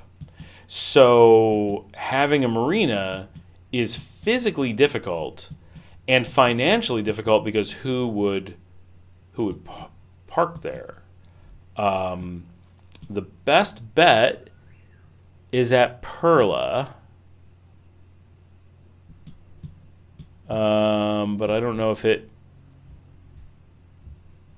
can do it or not. I don't know where a boat could go in. No, I don't think you can because of Bar Point. There's every possibility of there not being a single marina on the Caribbean side. People don't normally want to be on the Caribbean side, so everyone says they do until they actually go there. And then they're like, oh, it was the west side that I wanted. Like, yeah.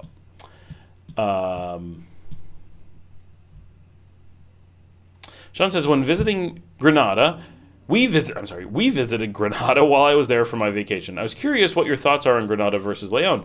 We didn't have time to visit Leon, but I wanted to see it. So this I have a lot of thoughts on, right? And because 10 years ago when I first moved to Nicaragua, we moved to Grenada because we didn't know anything about it. I mean, we did our basic research, but very little. And the basic research, of course, this is one of the reasons I have this channel, right? Is because we did our basic research and everything was useless. Everybody was like, you go to Grenada, that's where the tourists go. It's the best place. Managua's terrible. It's scary, blah, blah, blah. Everything was wrong, right? All the details were incorrect. So Managua is not scary. Grenada is not the place to go, blah, blah, blah. Like, it was fine. And so we rented a house. We didn't buy anything downtown. And it was a beautiful house. And we fell in love with Nicaragua, obviously. And we used it as a base for exploring the country. But in general, while Grenada is a nice place, I don't want to be like, Grenada's not a nice place. Of course it is. But when we decided to move back to Nicaragua, my wife was unwilling to move back because of Grenada. It took a while of being like, we're not going to move back to Grenada. Do you remember? Nicaragua wasn't just like Grenada. All the rest of it was so nice. Grenada was the only place full of tourists. Grenada was the only place so expensive. Grenada was the only place where we ever felt endangered. Grenada was the only place that we never felt like we fit in. Grenada was the place with all the beggars and all the homeless and all the kids who come up and ask for your food while you're sitting at a table at every single restaurant, where people are selling you cocaine as they walk by everywhere, right? Everyone with sunglasses. They're secretly selling coke. Because no one needs sunglasses. Like, who needs a thing of sunglasses? They've never sold one before, right? They're drug dealers. That's just Grenada. All the stuff that is negative is Grenada. Every bad memory we had was Grenada. And lots of good ones. There was a beautiful city, beautiful churches, lots of great stuff. But it's a tourist center. So it's like living in Barcelona or something. Oh, it looks beautiful. Oh, wait, you stay here for 2 days. I'm in a sea of tourists. They never go away. And all the locals, they will never see me as anything but a tourist. Because I kind of am. And I'm just like all these tourists. And I'll never integrate because there's always foreigners to talk to. And so we really didn't enjoy Grenada per se, even though it is a nice city. It has nice places to go. I have friends who lived there for a while and thought it was so great, but then they moved out and they're like, oh my gosh, it's so much better since I moved out. And we're like, see, told you. Everything is double the price. You have fewer resources because it's a small city that's just tourism. It doesn't really do anything, so it doesn't need good infrastructure. It's got a beautiful lake, but there's very little to do on it. Has a beautiful volcano. You can climb it. It has, really cool history downtown, but it's a tiny city. And the biggest thing is, if you want to be a perpetual tourist, then Grenada is going to work out really well. And if you want to be around a lot of expats and have that I live in a tourist center vibe, which I've never actually known someone who wanted, but people do, Granada is going to give you that. Otherwise, we like it as a place to go visit for the weekend. And we do that and we really enjoy it. Because then when people say, oh, you live here? We're like, yeah, in Sutiaba. And they're like, oh, you're real, right? But there's nothing you can say when you live in Granada to make people not think you're a tourist. That is, period, all they're ever going to be.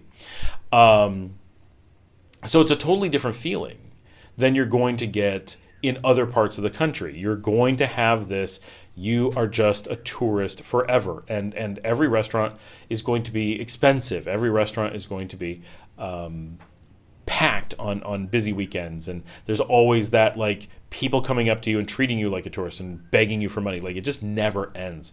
So we really weren't big on Granada for living, but definitely, when someone's like, hey, we're going to go to Granada for the weekend, it's like, oh, fantastic. They have tons of restaurants that we don't have because they have all these supported by tourists. They've always got some parts of the city that are a little bit different. And you can get outside the city center and go to the places that nobody talks about. And like, I go to I forget the name of it. It's like the Plaza, Maria's Plaza or something. And it's got like Pizza Valle that I love. And once you're out at like the grocery stores on the outskirts and there's no more tourists around, then you can start acting like a local, and people still think you're a tourist who wandered a little bit far, but it's much better. It's way improved. And so it varies, right?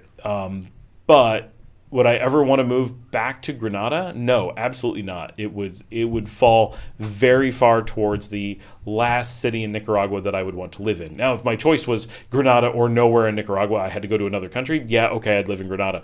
But as long as I can live in all the other cities, right, I would prefer Matagalpa, Jinotega, Esteli, obviously León, Masaya, Managua for sure, probably Rivas, definitely Jinotepe, Diriamba, probably Boaco, Huigalpa, right?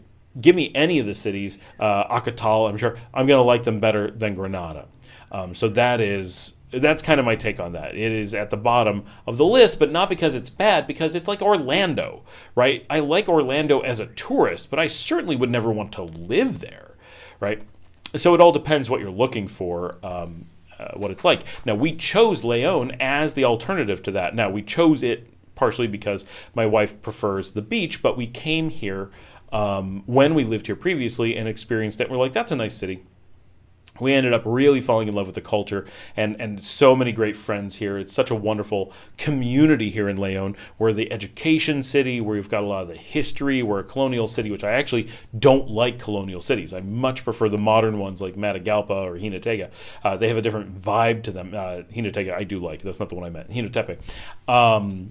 They have this very different feeling because you can build like Nicaraguans want to build, right? León and Granada are built like Spaniards wanted to build 500 years ago, whereas Matagalpa is built like Nicaraguans wanted to build 100 years ago, which is a lot more practical in most cases. So you just have a very different feel. Now, some people really like the colonial. Some people love living in a current museum. Go to Antigua, Guatemala. It's full of expats who want to live in a living museum. I don't know why, but they do, and that's cool. If that's what you want, then both those cities are really good for that. I think León has this amazing culture, and I put up with the colonial structure, and I put up with the heat, and I love that the beach is close. I wish I was in the mountains. I wish I could take all my friends from León and move them to Matagalpa, and then have the beach be closer. That would be kind of the perfect place. But that's kind of my vibe on it. But, to each their own. There's plenty of people, including TJ here, who's normally on the live stream, who chose Granada and loves it, right? It's easier to get modern, expat-y apartments and houses in Granada than it is in León, but you're going to pay a lot more for them. But they have some of that housing stuff and developments that we don't have because we don't have enough expats to justify it, and the expats who go to Granada have a tendency to want fancy stuff.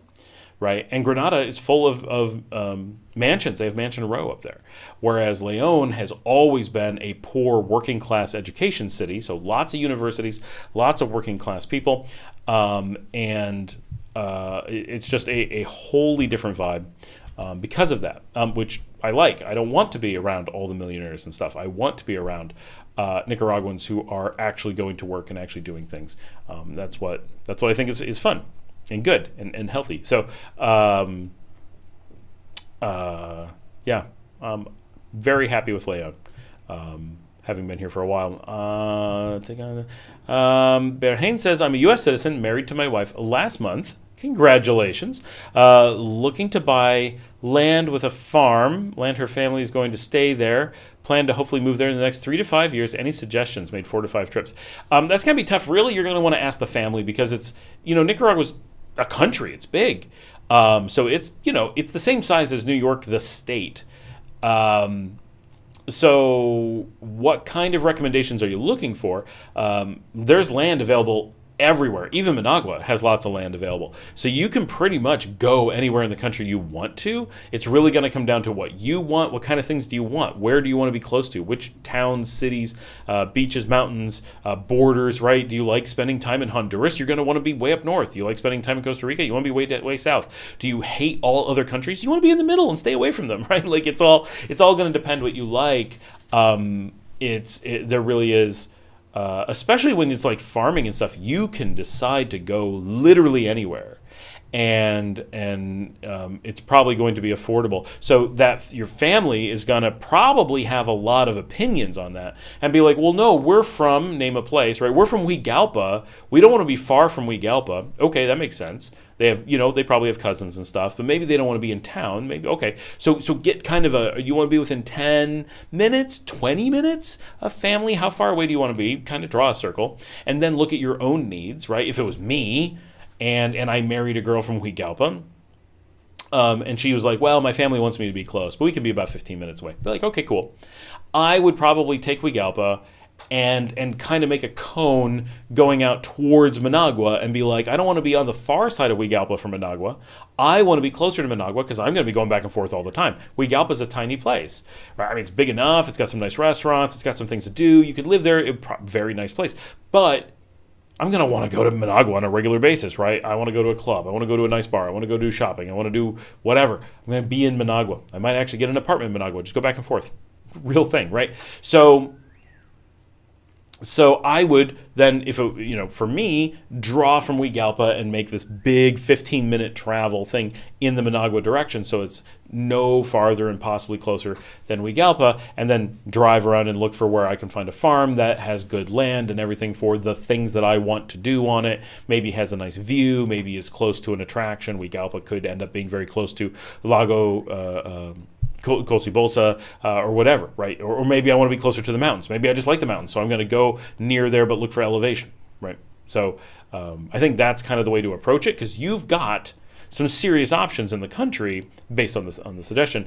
So knowing what the family wants is going to make 99% of that decision for you. You can probably have a lot to do with the final decision. I mean, I don't know what your relationship with the family is like. It's only been a month, so maybe you have very little pull, but you probably have a lot of say in the final location, but they probably are going to have a lot of say in the general location.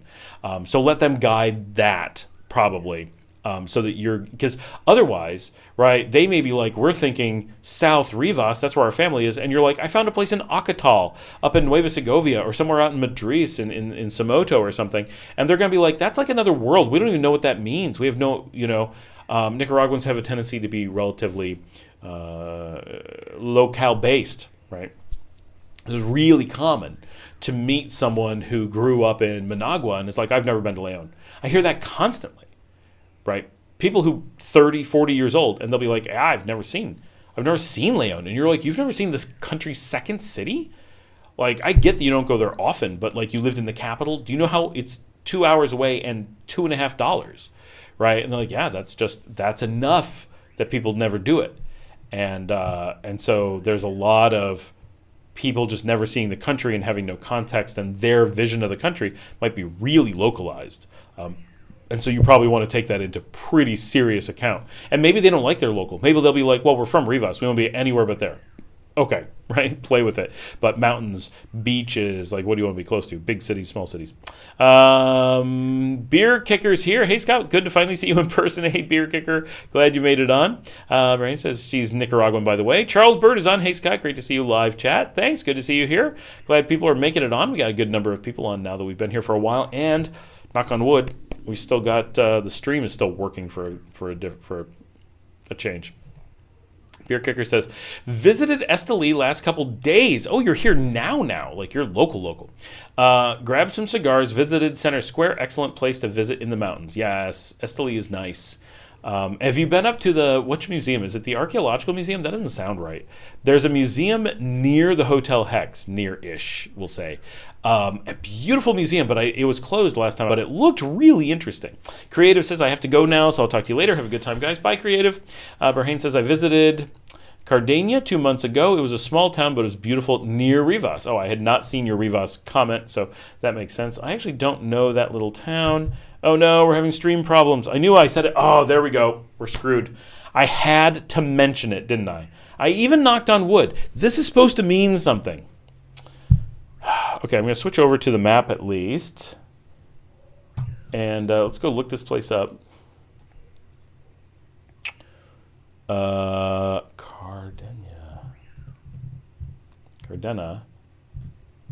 Rivas.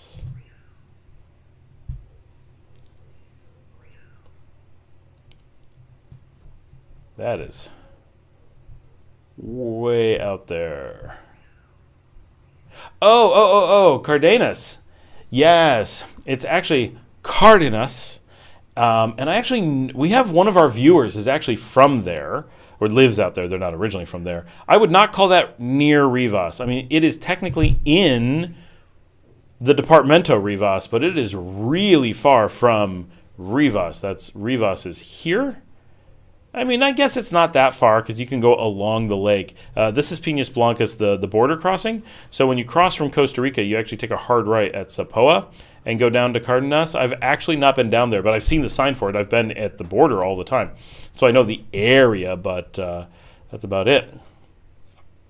Tim says, Berhain, I live in the mountains west of Esteli. It's a beautiful area, cool, good for cattle, not really for farming. Yeah. Berhain says, Beer Kicker, where did you get your cigars? Small factory on the top, uphill both ways. Patricia says, those wood ceilings in the colonial houses are really nice. They're really nice, Patricia, from they're cool and fancy and attractive, but they're a bit of a pain to maintain, especially if you get leaking water or you get iguanas living up there. You tend to get things living. They have a lot of maintenance issues. Now, I've got beautiful wood, I've got Craftsman wood ceilings here. Boy, are they nice. But I've got something living up there that eats a lot of insects, which admittedly I'm pretty happy about in general. But my desk every morning is coated in the insects it has eaten during the night, and I have to clean them off every day. That's a bit wild. Gigi says, not sure I can afford transport my family of 6, me, hubby, and 4 kids, 1, 3, 10, and 15. The 1 is the one that gets you in Nika. Car rentals. So first of all, car rentals are the most expensive thing you can do. So generally you don't do car rentals. Yeah, $1,000 a month. I'd actually be surprised you could get one for $1,000 a month because they're typically like $130 to $150 per day. How much are Ubers? There are not Ubers here. Any tips for exploring Managua with a big fam? So with a big family, you've got 2 main things that are going to be practical. Hopefully you guys can hear me. Right now it looks like you can. The cache is not exploding. Let me know I'm going to ask. Is my audio okay? No, we are buffering.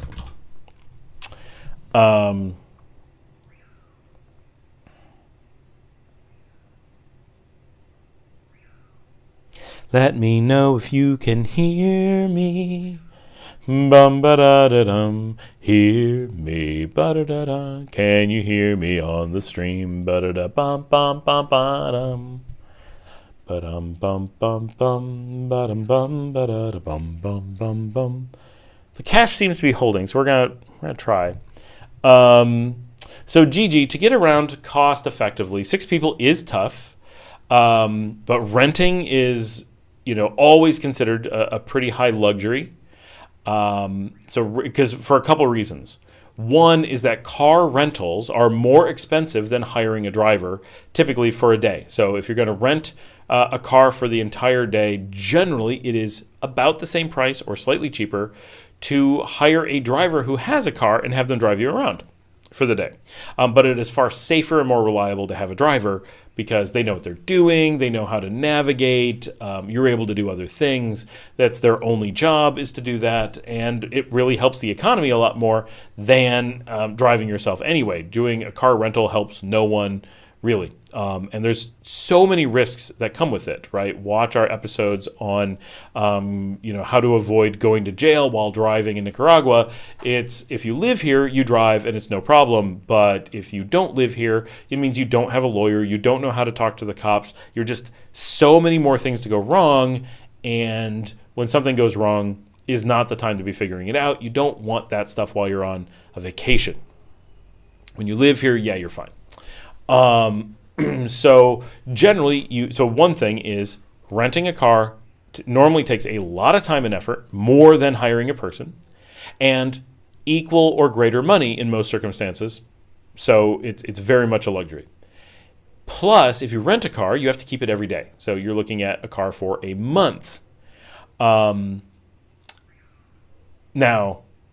I don't know how you're getting a car rental. It's like $1,000 a month. That feels impossible.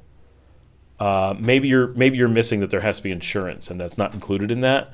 But that sounds outrageously cheap. But you also don't need a car every day. So on days you don't need a car, you're still renting it, and you got to park it. You got to deal with it. There's just a lot to do, which is that's not the end of the world, right? But it's not wonderful, and doesn't make for, with massive traffic and weird roundabouts and all kinds of stuff. Like, it's hard to navigate. It's hard to know what's going on, and it's just, you do not want to be doing that casually, especially with kids and with distractions and everything. It's just taxis to get around Managua are not expensive. Use InDrive, and depending on, so we don't know what you're trying to do, but getting around the city generally is not going to cost you very much. If I'm going out, so when I go, let's look at the map. Right. So far the audio looks like it's okay. Oh, we just got told that the cache just went from kind of okay to totally okay. Just boom. It's like 45%. I'm watching it hover. It was at like 53%, at 0 good, 100 bad. And it was little gnats everywhere because of the lights. And it was working its way down from like 55, and it got down to 43. And then it kind of looked at me and it's like, we're good. Boom. And it went to 0. I'm like, what? But it's whatever's going on just clears up. Anyway, okay, so we were doing that, but we're going to hop back to the map because I actually want to show you this. So let's talk about what you might want to do in Managua. And I'm just going to use myself as an example. So I spent a lot of time in Ciudad Sandino. That is this area up here. Hopefully you can see it. So the road I would take would go in over the hill. So this, right where it says Ciudad Sandino, right there where I'm hovering the mouse, hopefully that comes up, is the area that we just got rid of the house there yesterday. That's why I was there in the city. But that's where I've been staying for the last 3 years when I'm in Managua. I pretty much always stay there, and I like that area. Okay, but look how far that is. That's not even Managua proper. This is at best a suburb, and many people classify it as its own city. There's actually a mountain range in between here. That's why there's a gap, and there's 2 lakes. And so there's nothing in this in-between green zone. This is actually empty, for good reason. And so Ciudad Sandino legit feels like a nearby but completely separate city. We would then go in and not just hang out in Managua. We're not coming down here to like Distrito Dos, right? This is a rough part of the city. I mean, it's fine, right? It's not scary. It's just, not a place you would hang out as a tourist, or not a place an expat would go. Typically, the places we go are not even downtown, because that's not where things are. They're down here in Villa Fontana, or out here in Santo Domingo, or possibly way out here. This is where I go shopping. When I say I'm going to PriceSmart, this is where I'm going. Really, really, really far on the southeast side of the city. León is way, way out there to the northwest. Right? Let's get rid of this. Right? León is so far, it's not even close to being on this map. So we're crossing all of Managua. So we would quite often go, let's just come up with an example, right about here on the map, right close to these words Las Colinas, is where we would head with a taxi. We would call them in Ciudad Sandino. They'd have to go into a gated community, pick us up, and drive us way out here to Las Colinas, crossing the entirety of Managua, 15 minutes to enter Managua, and then 30 to 40 minutes across Managua. We're talking serious drive here. And we would often pay, I think, 300 cord, which is like $8. So if you're doing that 10 times a day, it's going to add up really quickly. If you're doing that once every other day, it's so ridiculously cheap that you won't think about it. So it all comes down to what your pattern is going to be like. Now, if you're just in Managua, so like I just did this recently. I went from the airport, which is way over here, and you always pay extra at the airport. And I went to the bus station, which I'm going to get wrong, but it's right about here.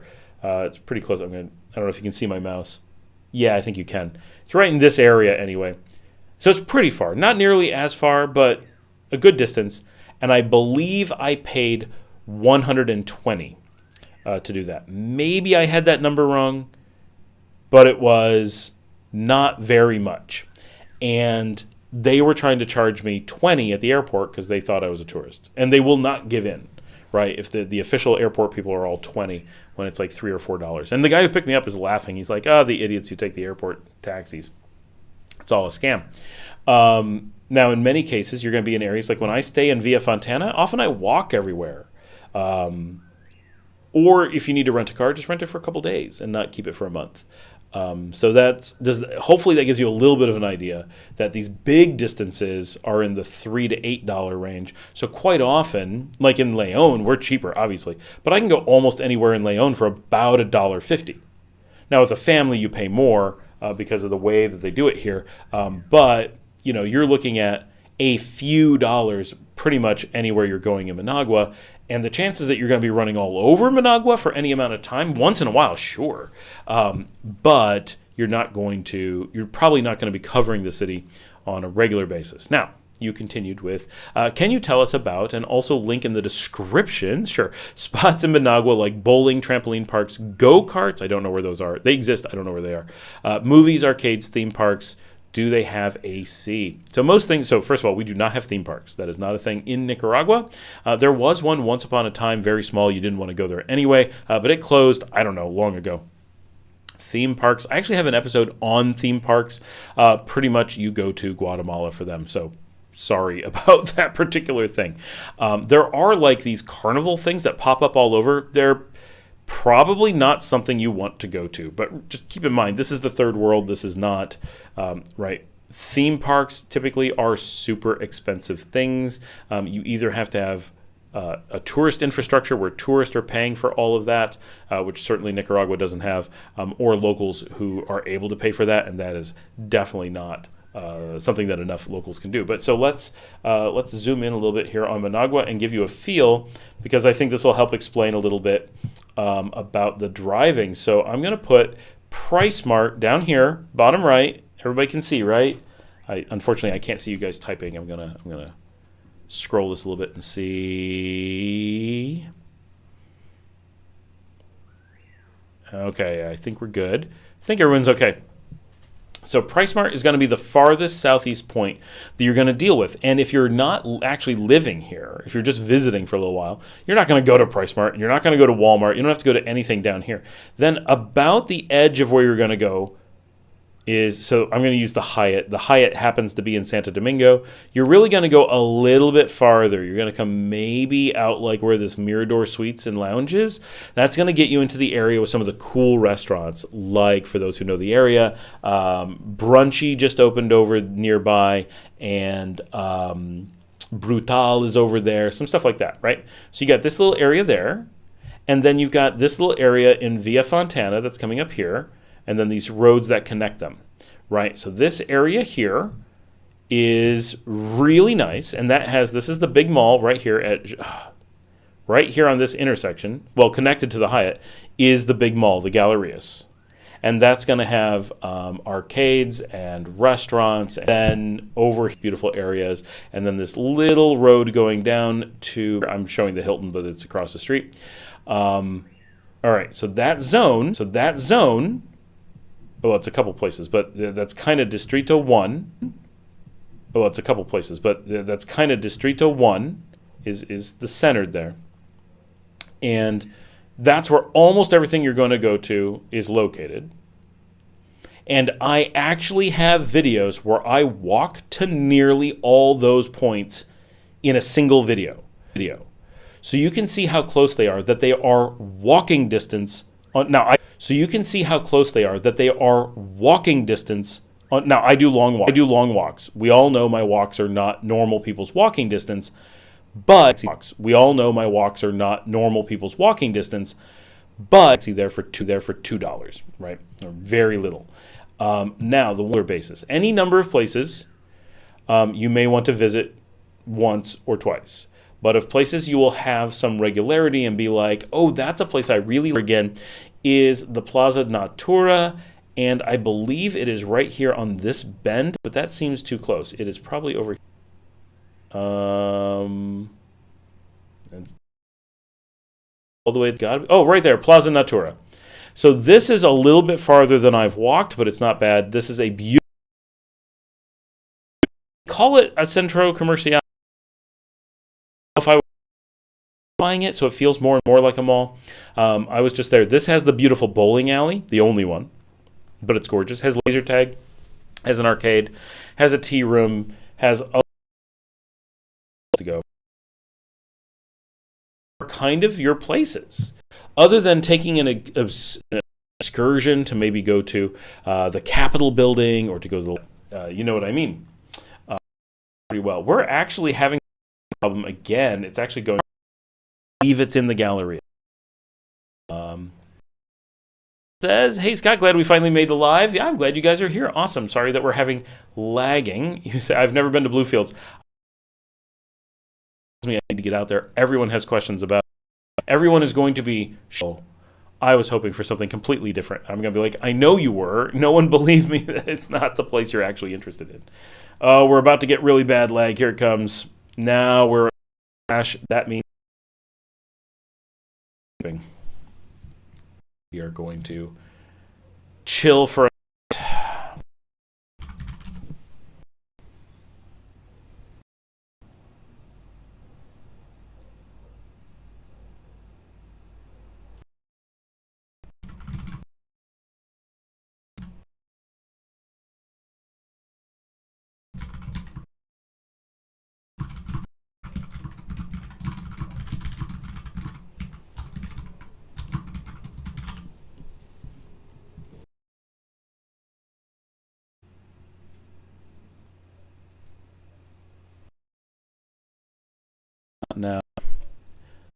now. Looks nice. Yep. Let's delete.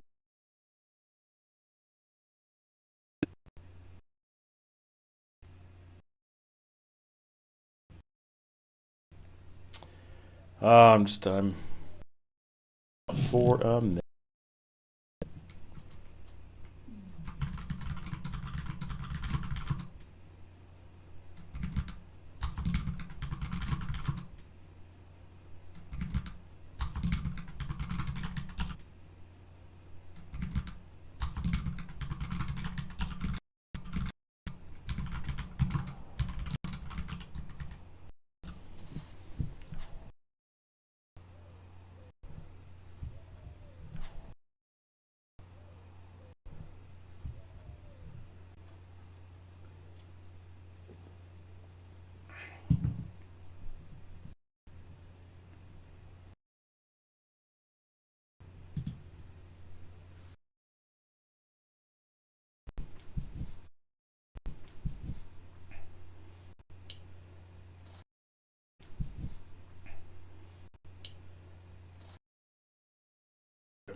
And hopefully it comes back. It's been pretty isolated, so fingers.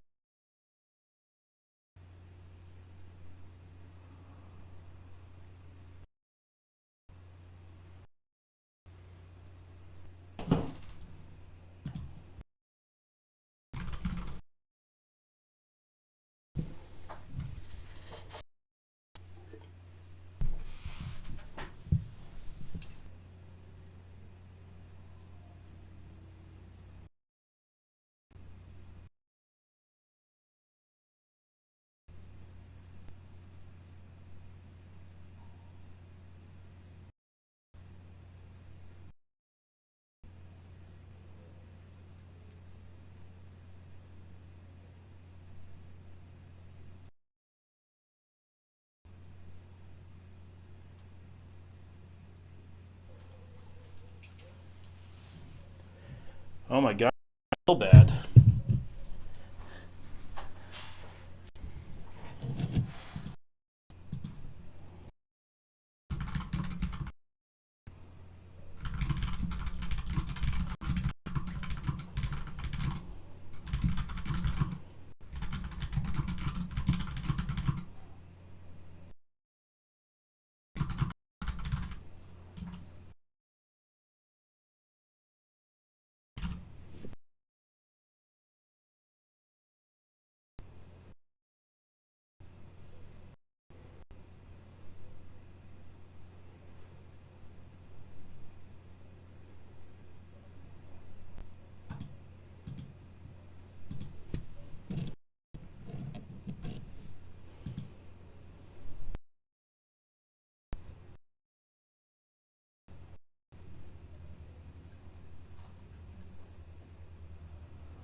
I'm here, but it is.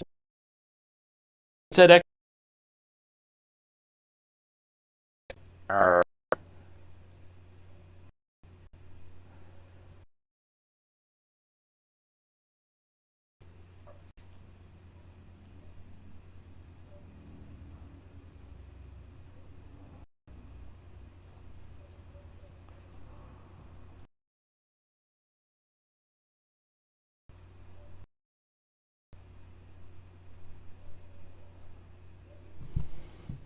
Let me know if you guys can hear me, but I'm pretty sure you can't.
Up and down.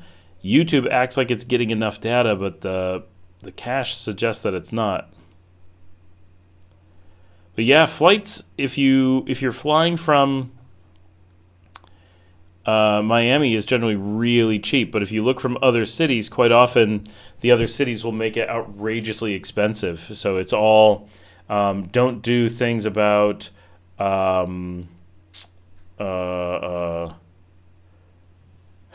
Avoid anything. Right, first thing is never use like a Google Flights or a Kayak or anything like that. Use the airline sites, and because it's Nicaragua, there's only a couple airlines to look at, right? From whatever country you're coming from, so you don't have to look at very many to get what the price options are. You got Avianca and Spirit, American and United. They're the only ones operating out of the U.S. except for Aeromexico, but they're super expensive, super luxury.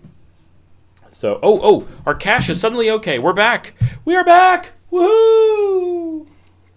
Okay, so one of the big secrets of just general flying is never go to discount flight sites except for real general research. Are there flights between here and there? That's fine. But once you actually want to look at flights, avoid those. I've got a bunch of videos, and I'm about to make the 2025 flying guide for Nicaragua because there's not going to be any changes from now, so we're about ready to make the 2025 guide. And if you go to like Google Flights, you're going to get really expensive flights, very few options, and often they're fake. Whenever I look, I've never once. I know other people swear by it. I have never once tried to use Google Flights where I found a flight, clicked on it, and could buy that flight. They're always fake. It shows me they claim old data, but I know they're not showing old data. I know they're showing wrong data because I know that they have the data. I'll do it later and be like, okay, I know you got the new data, and they'll be like, no, we don't update it, right? Even once it's in our hands, we don't update your data. So that's just misinformation at that point. That's intentional. So definitely avoid things like Google Flights in general. So if you want to know Spirit's prices, just go to spirit.com and look up their prices. And same thing, like, so I go to Spirit and Avianca, and as long as they have something good, I don't look any further. If they don't, then I'll look at American. If there's still nothing good, then I'll look at United. But that's really it. And there's just the 4, so you get really good information really quickly. And then you got to manage some things yourself. So, for example, I'm flying from New York. So, and Larry says, it's a Christmas miracle I'm back. It is. That's funny, Hassan. I just made the video about that, but it won't be up for several days. But I made it today. So I'm coming from Rochester, New York. So I know what airlines go from Rochester to Fort Lauderdale. So all I have to do is look at Rochester to Fort Lauderdale, and then Fort Lauderdale to Managua, and I get the best stuff. Hassan, you didn't have to delete that. It's good. Just because I made a video, we'll still tell you. But so that's how I'm doing it, right? So I have a $40 flight in the U.S. to get my family. I mean, per person, obviously, to get my family to Miami, and then an $85 flight to get them from Miami to Managua. And that's just way easier. But if you try to book direct from place to place, it'll eliminate all the cheap airlines because they don't show it that way. And they'll only give you the super expensive ones that are willing to sell you in that particular way. Gigi says, I checked from Miami, and its average is around $275 again on Google Flights. Do you think it's cheaper for you because you located in Nicaragua? No, it is cheaper for me because I'm on Spirit. Let me go bring this up in the United States and screenshot this. Now I can't just show it to you guys, but still no sound for you. Everyone else can hear me, right? Yeah, Hassan heard me for sure. Let me go see. I've got a desktop ready. I do. In US. Now it depends when you're flying, of course. If you're flying in on Christmas or something, it's going to cost a lot more. But if you're a little bit flexible in your stuff, I'll just bring up. So I'm doing this live right now from Los Angeles, right? So this is not. Yeah, it just said LAX. Is that your airport? No, it is not. But thank you. It's still loading. For Hassan, while I'm looking this up for Gigi. Now, I do get cheaper flights, right? I said I get 85. That's not my discount. I actually get 72. But that's like, I get a personal item. Like, it doesn't matter. But I do get a super cheap because of being a member. But I'm ignoring that price. So I'm looking one up. I'm not signed in. Yeah, it says I'm not signed in. I'm going to do from FLL, which is their airport that all flights here come from. So you always look at FLL because anything else has to get to FLL. So for Hassan, yes, we have ATMs here. Everything is done through an ATM. You use that for all cash. We have normal ATMs that you can use for whatever. You can take out U.S. currency, but don't. And you can take out Cordoba, the local currency, and that's what you want. And hold on. And they're broadly available. Be aware, in the cities, they're super easy, 24 hours. But if you go out to like a beach or something, there's very likely going to be beaches with no ATMs. My beach, and the beach next to it, and the beach next to that, and the ones on either side of those, not a one of them has an ATM. So you got to stop in Leon in the city before you head out there. You can stop in the little cities along the highway because they've got gas stations and they have ATMs normally, like the Pronto, the Super 7, they're going to have them. So really not bad. Tiny bit of planning just because a lot of people come to Nicaragua and head out into the countryside because Nicaraguan countryside is a popular thing to go see. So So yeah, ATMs, very easy. The ATM fees I typically pay, because I go to BandPro and look for it, is Gigi's gonna hate when this comes up. I did this from the U.S. Apparently, you get better prices from the U.S. than from Nicaragua. So it's the opposite. She should be seeing better prices than me. But for some reason, it is not fully updating the screen. It's really dark. Now, these are best prices, right? So these are without luggage. So you got to add in luggage to these because of the way that it shows them. And I can't get enough on the screen to show everything. So fees, yes.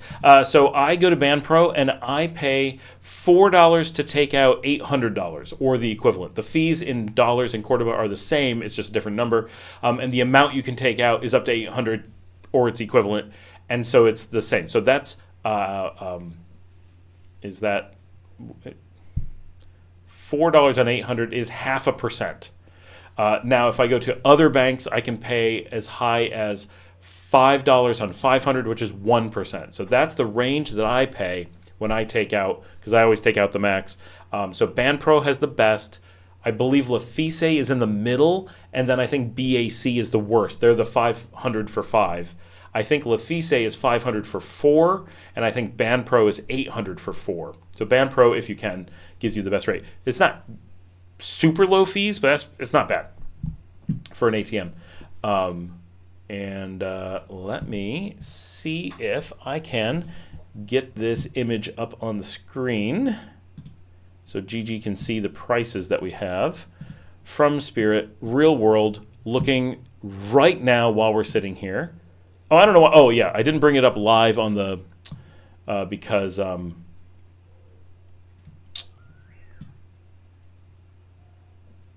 she wanted to see it from the U.S., not from Nicaragua. So it's number 13. Here we go. This is really dark, but here we go. Here are the prices.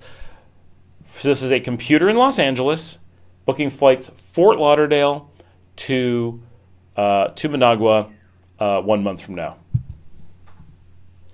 Yeah, that really says $67.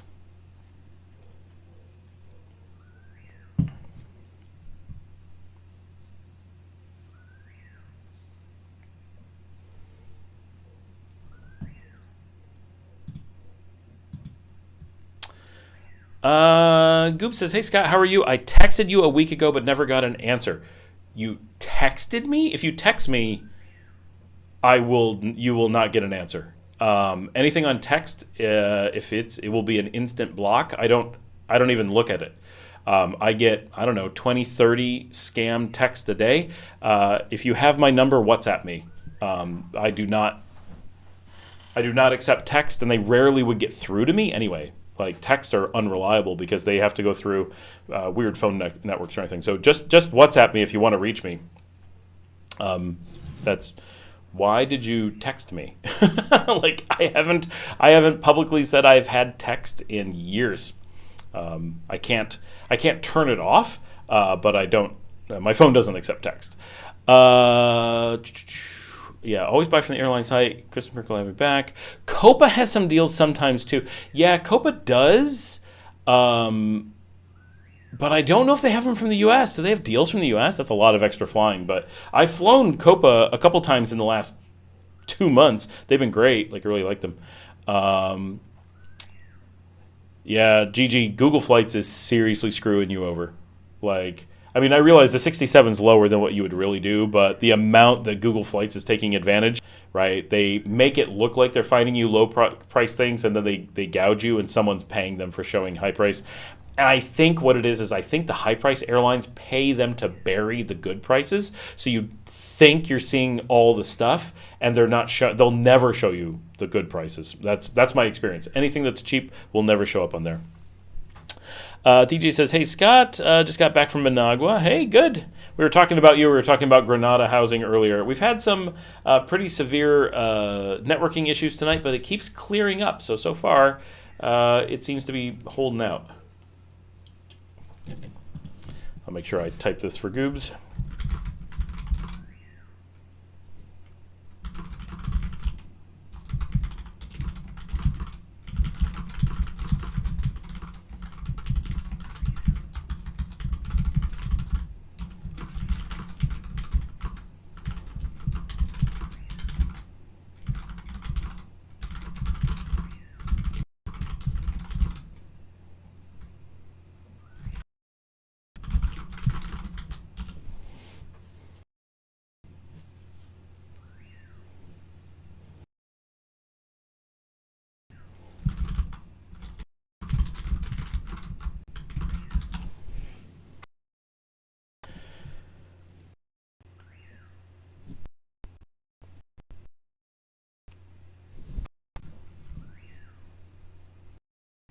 Oh no, I mentioned the networking issue and it's back. We're going to go to the still image in the hopes that it recovers a little bit.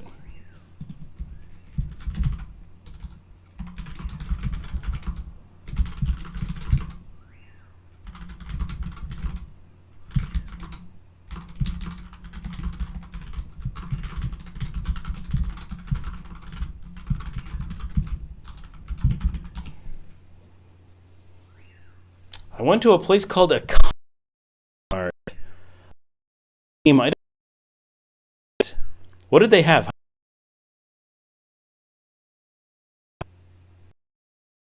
Oh, because this image is so tiny, it helps the live stream a bit. Okay, we're going to use that image for the moment. That's funny.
All right, the cache might be clearing for a second, but it says, I'll take your lead, grab a Tonya while you buffer. That's the way to go.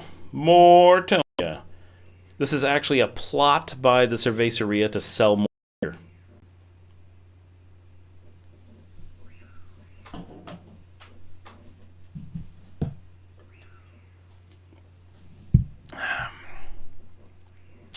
MS says, okay, let me know if you guys can hear me. Hold on.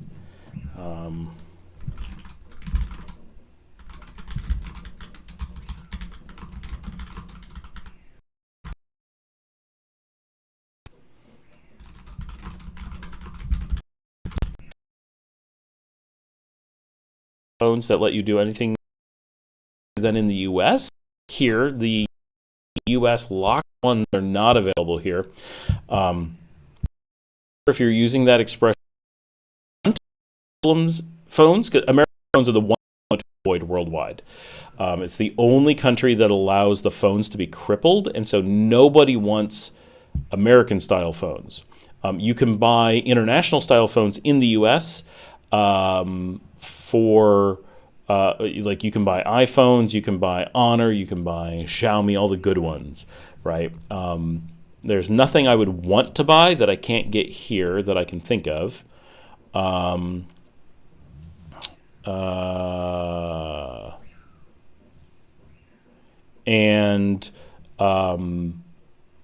we're protected that the American style ones, the only way you would end up with an American style one that obviously won't work is if you buy used from someone instead of buying new. As long as you're buying new, you're protected. You don't have to worry about getting the American style ones, which here most people are not aware that American phones are crippled, and so they'll often get tricked into buying them, and then they're screwed. But you know, obviously you can buy good phones in America. You just have to know where to go. Like always go to the Apple store or whatever. But yeah, all the good stuff's available here in good configurations for sure. Yeah, people live based on their cell phones. Dale says, if you're coming from the West Coast U.S., Copa seems a decent option. LA to Panama City, then to Managua. $246 one-way basic economy. That's not too bad. Although I would check like Spirit to Miami, Miami to Managua. I bet doing it as 2 legs is half the price. Oh, cache went full again.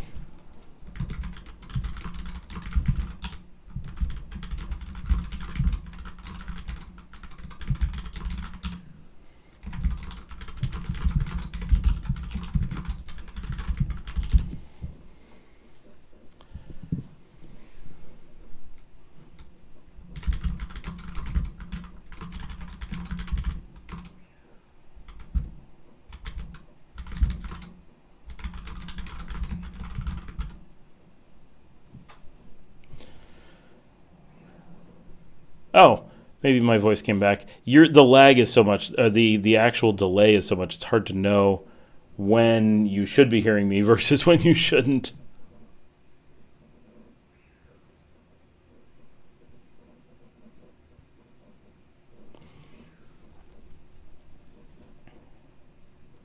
It's trying to clear. The cache is not full at the moment, but it was before, so that's a good sign, but we'll see.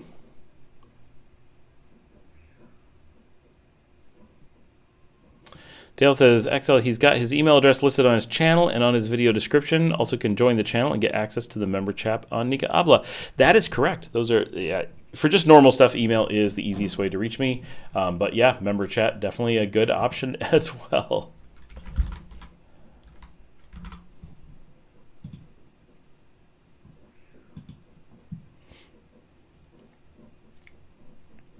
Oh, I got a lot of emails tonight, actually. Most of it's spam, of course.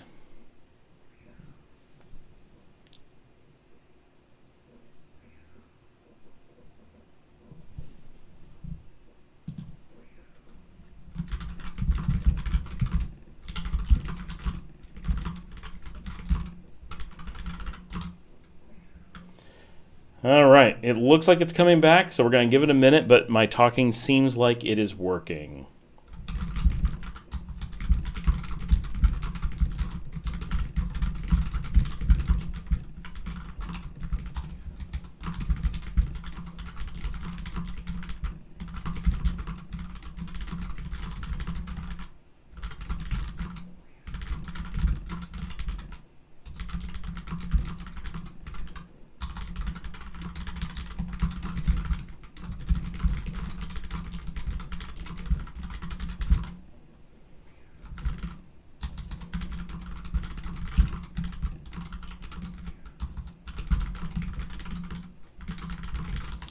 It slowly worked its down to 87. That's a really good sign.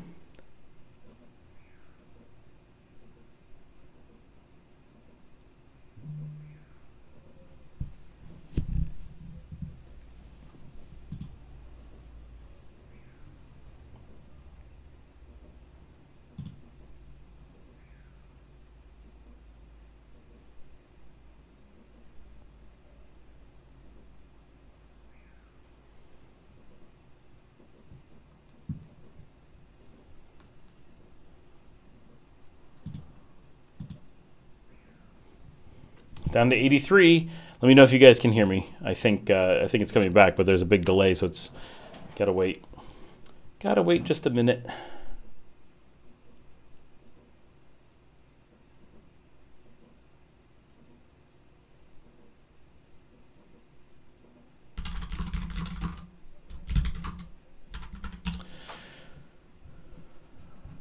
Is anyone chatting? Nope. Everybody's out grabbing a Tonya, which is a good thing to do, but our cache is back. We're back. We're back. Boop, boop, boop, boop, boop, boop. Doop, doop, doop, doop, doop, doop. All right. Now we'll see. Okay. It is 8:19 on my screen when I was doing this. We'll see how long before I see it on the screen here. This is this far into the night. The delays start getting pretty long and pretty crazy. Hopefully these bad blips start getting less and less as we go deeper into the night and fewer people are online, because it's time for people to head out and get beers and stuff. Why are people online? This is Nicaragua, people. Get outside.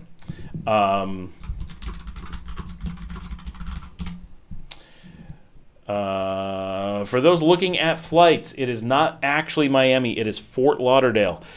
The flights from Spirit from... Oh, there. It was only 1 minute. Okay, that delay's not bad at all.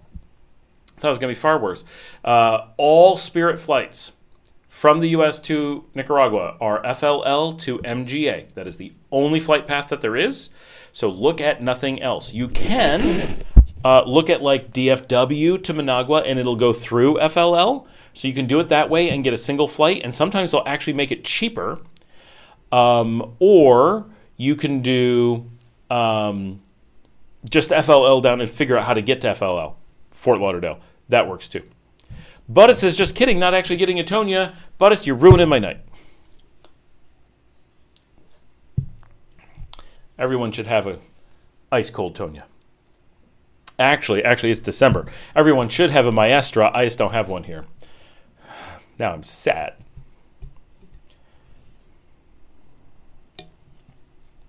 It's the Christmas beer here. So it's a part of the Christmas tradition in Nicaragua is that people get this seasonal beer. It's from Victoria, who makes Tonya, and it's called Maestra, and it's a little bit darker, it's a little bit heavier, and because it's cooler here in December, it's like the coldest month of the year for whatever reason. We have great weather, and people are actually cold, believe it or not. I know the tourists are always like, no one's cold. They're actually cold, and people like a little bit of a heavier beer. And because they produce it when it's cold out, it is kind of become a seasonal beer. And people think of the flavor of Maestra as the beer of the Christmas season. So it's like, Christmas is coming because you can buy Maestra at the grocery store or at the bars. And all the bars are always fighting to be the first ones to get it because the first Maestra of the year is such a big deal. It's like, one, it's fresh because it just came off the truck.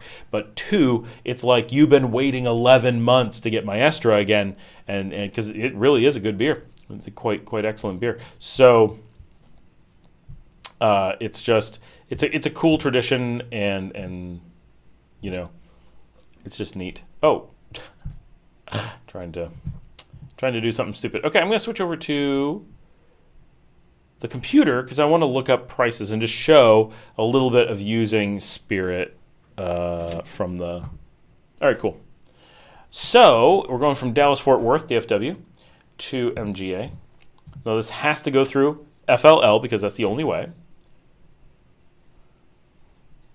Yes, I know how flights work. Now, okay, so this used to be maybe a year ago, you would actually get cheaper flights originating at DFW and going through FLL rather than originating from FLL, but clearly that's not the case. But these are still really good prices. So this is flying from Texas all the way to Managua, and 122 as a starting price is not bad. I did not make videos of the Purissima because my restaurant was doing stuff that day and I had to be there. Dale says Spirit is $161. Where is that from? No carry-on allowed, extra for checked, $288 for a carry-on and checked middle seat blocked, same day as Copa. Oh, for your specific flight, you're actually comparing it. So it was a few dollars more. Wow. We're doing, we paid for the Spirit, Wiggy, hey, and thank you for the donation, but Wiggy's here. He hasn't had a chance to say hi yet. We're doing the middle seat blocked for a flight to Managua, and I feel like we paid only like $10 extra for it. And we were like, oh, okay, middle seat block, that's pretty cool. But we got it pretty cheap, but we're bringing luggage and stuff like we had to because we're bringing back all the cameras and stuff. So it's not dirt cheap. But now notice the day that we picked here, nothing's available. It's already sold out. Oh, wow. Oh, an error has occurred. So it may not be able to share stuff. Anyway, that is. Anyway, there are affordable flight options out there, especially if you're flying light. Avianca does the same thing. I can fly to Bogota for like, I want to say $70 as long as I'm willing to just take a carry-on, which you say, who can go to Bogota with only a carry-on? Well, when it's only $70, you can go for the weekend, right? If you're thinking about like, so León to San Juan del Sur is a 4-hour shuttle. Well, it's not $70, but it's like $50. Right, so if I'm going to spend $50 to get on a shuttle and go to San Juan del Sur and still be in the country and be like, okay, I'm going to drink in a different beach for $50 one way, like, why don't I spend $70 and, especially if I'm already in Managua, which I'm not, but imagine if I was, spend $70 and an hour and a half later I'm in the mountains of Colombia, and get off at the airport, just zip into the city and spend the weekend hanging out in Bogota? Sounds like a no-brainer to me. That's an easy, $70, totally worth it. All I need is like a personal item or a carry-on. Done. Right? Because a personal item can be a backpack. So I actually do travel, I don't know, maybe 25% of the time with nothing but a backpack. I actually do that. Because if I'm going places, like, I just did this.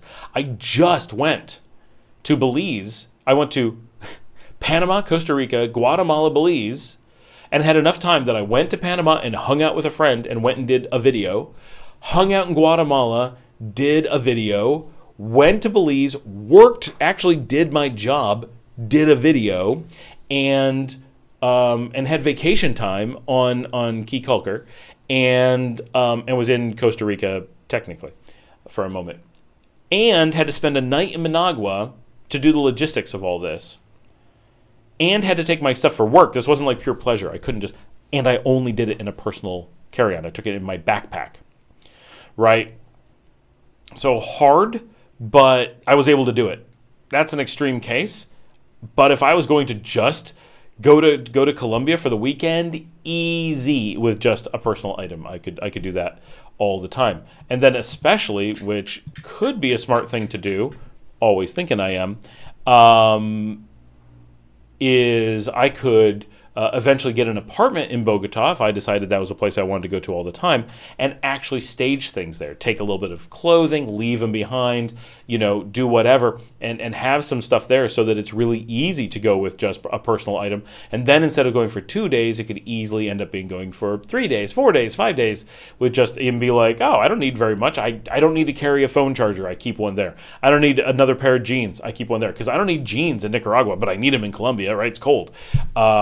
So what's an apartment in Colombia? I honestly don't know. Anyone know? What is an apartment in Colombia? Of all the places that I'm interested in and never go price out, Bogota would be a great place to have an apartment. Apartments in Bogota, Colombia. Let's go apartment shopping. He says, hello, Scott. I've been looking up flights today for September 2025. Haven't booked anything yet. That is way far in the future. You'll probably need to wait to get accurate flight information because things will change for sure. At some point, it's just too far out. Normally, we book about 1 month in advance. Booking 2 months in advance, often really good, but just be aware. All right. I am going to look at some apartments in Bogota. I don't know why I've never looked at this. What a great idea having an apartment in Bogota, don't you think? Oh, no, these are expensive. What am I thinking? Maybe these are like, wait a minute, $8,000 a month? What currency is this in? What? I mean, it looks nice, but it says it's for sale. Oh, it's not per month. It's just $8,000. That doesn't make any sense at all. I mean, if it's only $8,000, I'm just buying it, right? Clearly that's wrong, or it would have already been sold before they ever put the ad up. I mean, the place is gorgeous, but this is what I hate about apartment listings in other countries, is that things like buying and renting and the currencies are never right. And so you'll be like, 8,000, there's no apartment worth $8,000 in Bogota, especially not a 3-bedroom. Like, and then it says this has been converted to your currency. It's actually 35 mil. 35 mil. Okay, let's go see what is 35 mil really convert to 8,000. Medellin or Cali? No, I'm looking at Cali. I'm looking at Bogota. Flights here are really good to Bogota. Medellin. This is secondhand, right? So grain of salt and all that, but Medellin is a lot like Barcelona in that they are done with tourists, and the prices are shooting up, and the amount that they want you there is very low. And so there's a really good, no, that's really $8,000. They're actually claiming that this is a $35 million peso apartment per month. I mean, okay. 13th floor, 5,000 square feet. Never mind. 8,000 is not completely out of, I mean, it's inside a museum, it says. I still feel like that's high, but we'll give them that. I don't know what a good site is to look at for... First of all, it should be in Spanish. Apartamentos en Arriendo en Bogotá. Distrito Capital. Been to the airport in Bogota twice. Loved how cold it was outside there. Yeah, for sure. Excel says per square foot. Right, yeah, 8,000 for 5,000. I mean, it's more than $1 per square foot, but it's not $2 per square foot. You know. Okay, here we go. Now, these are completely different numbers. So that one was 35 million. Now, this first one that came up, 2-bedroom, 2-bath, way more reasonable. 600 square feet, way more reasonable. Looks like a nice high-rise. And it's only at 2.5 million. Let's go take a look at this. I don't know why I don't have this on a computer so you guys can see it. Obviously, that's what we should be doing. But let's see if there's some photos. I just want to see if I have realistic stuff to look at here. Okay, it has trampolines on the roof. Very boring lobby. I don't like this lobby. Why did you show me a picture of that? I don't want that lobby. Okay, very basic kitchen. Looks decently appointed.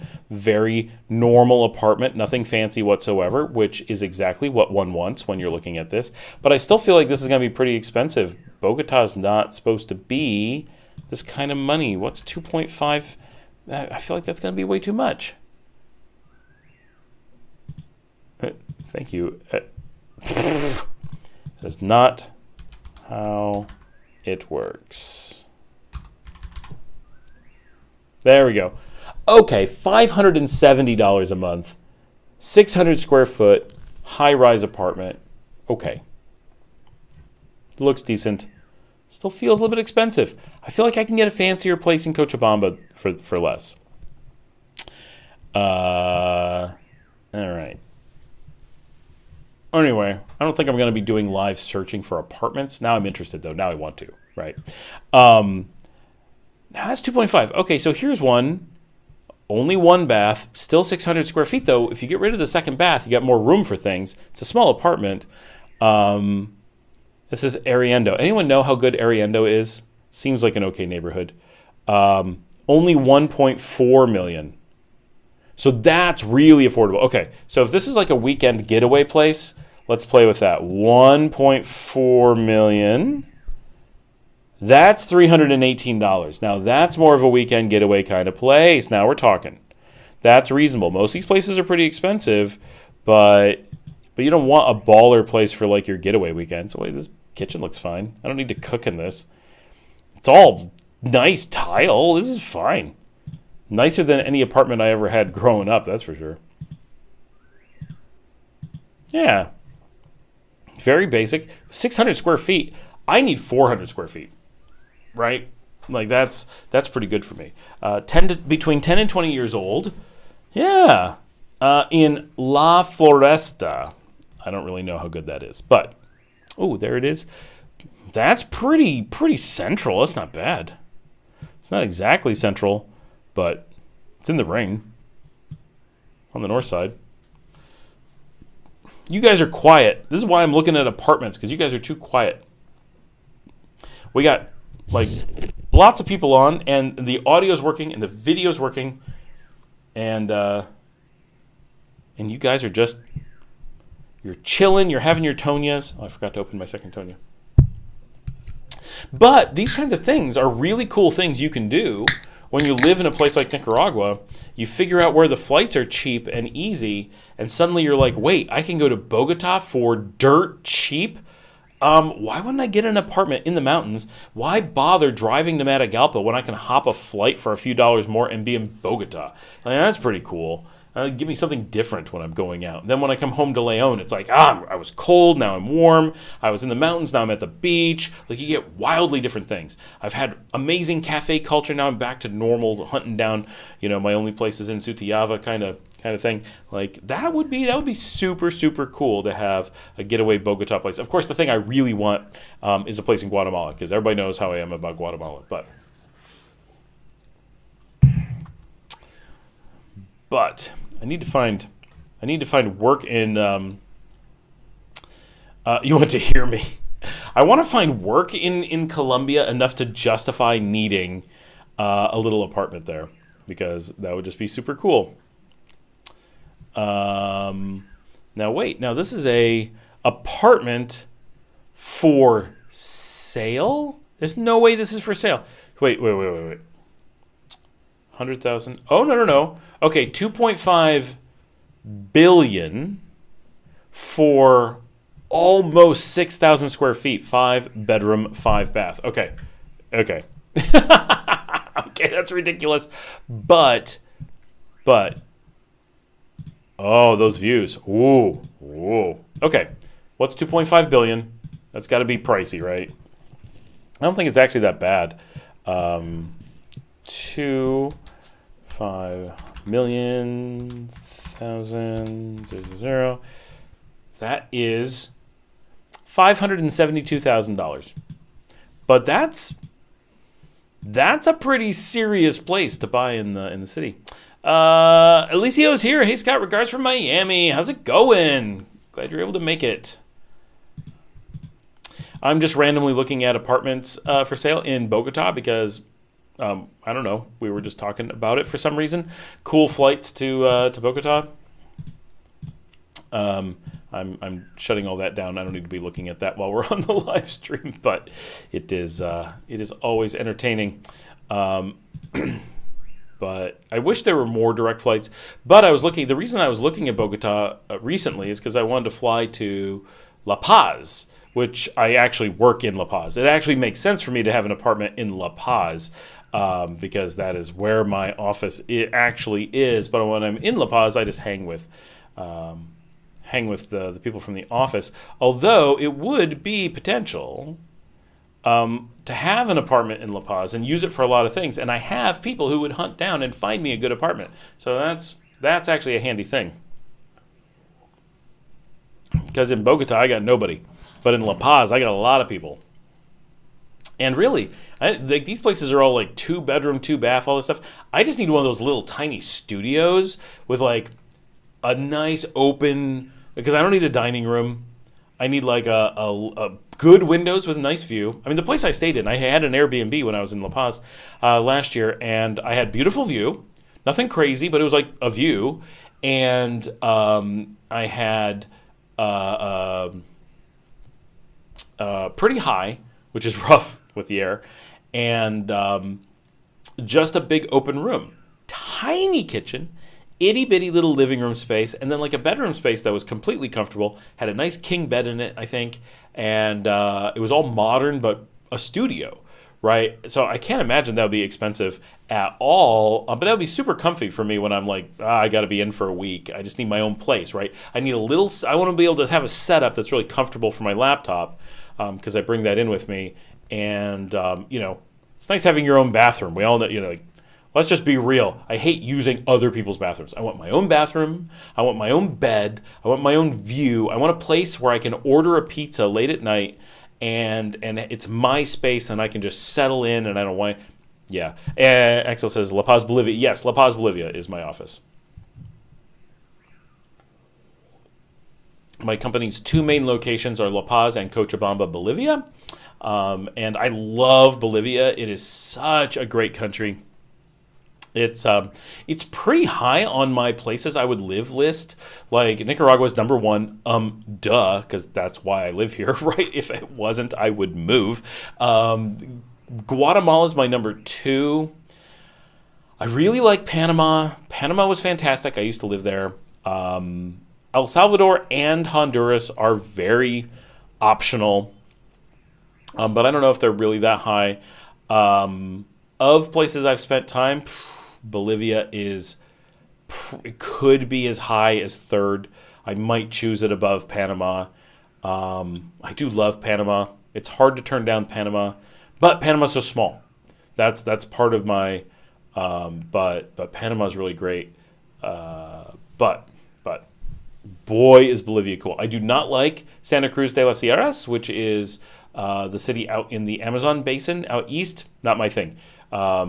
La Paz is where my big office is, and I really like it as a city. I would be very happy in La Paz, but Cochabamba I prefer a lot. It doesn't have the altitude challenges. It's a smaller city, really well laid out, better food, and just great parks and all kinds of things. Man, I love Cochabamba, and I would want to be in Caru.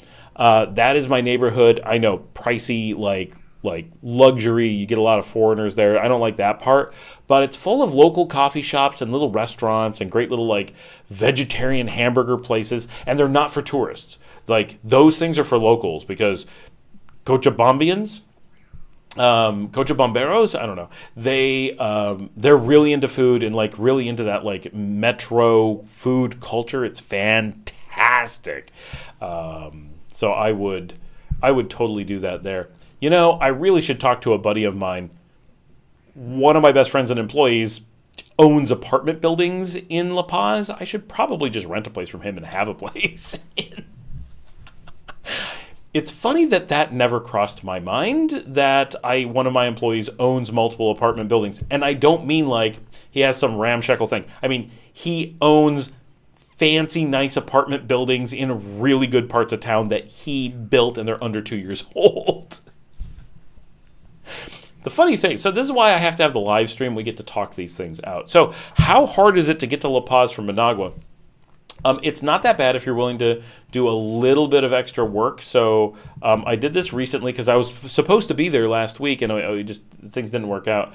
So I'm going to look it up and see if I can put it up on the screen once I get it figured out. But this is why I was looking at Bogota, because as long as you hop through Bogota, you can go directly to La Paz. If you don't go through Bogota, you have a problem that you have to acclimate. Right, so for those who don't know, the altitude of La Paz is ridiculous. So you can't go directly there. Oh, once again, the stupid translation thing. Go away. So, okay, it's already got Managua and La Paz. You need time to acclimate. So the two places that are reasonable that you can do is Bogota or Cochabamba. They're both at about 8,000 feet before you go up to 14,000 feet, for real. So you need a few days there, and if you try to skip this step, you'll be sorry. Everyone is like, I don't really, yeah, you need it. Trust me. So coming from here, going through Bogota is quite easy. Okay, so let's see if this works. And if you're going to do something else, like I was thinking about going down and picking up my CEO, so I was thinking about flying to Buenos Aires on Copa, and then returning from Buenos Aires and doing a local hopper to Cochabamba, and then up to... now this says no flights available. I don't know why it says that, or maybe it's because I did round trip. Okay, let's take this to one way. Solo ida. Destino. La Paz. Now, if you want to do other things, don't go from Managua, go from San Jose, and then it's really easy. There we go. It was something about my round trip. I picked things that didn't make sense. So we're just going to randomly look at flights on the 15th, one way. Obviously, you can return. I just don't know what you need to do. Okay, let's flip you over. So we're going to do this live. I haven't seen it yet. Here is just one adult flying Managua to La Paz in mid-January. It's just a date that it popped up for me. Happened to me in Colorado. What happened to you in Colorado? What did I miss? Altitude sickness? Definitely there are parts of... It doesn't seem to be doing anything. Hold on. There we go. The little Avianca airplane flying by. There we go. All right, $500. That's not super cheap, but when it's like the office flying me, that's fine. And notice you could go for $800 on a different day, but $500, 3 out of 4 days, that's not bad. There's probably some extra fees you're going to end up spending, so it's going to be more than that. But I don't know.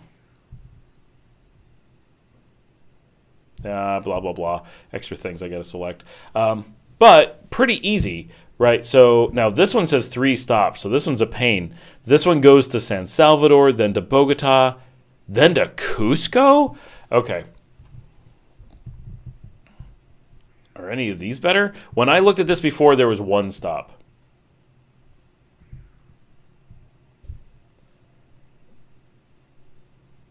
Okay, these are all bad now. I mean, the price is okay, but 3 I feel like that's a lot more than I was looking at previously, and that's a lot of stops. But let's look at San Jose, and I think you'll be like, whoa, just find a way to San Jose and life is good. What is San Jose's code? Anyone know? SJO. It is SJO.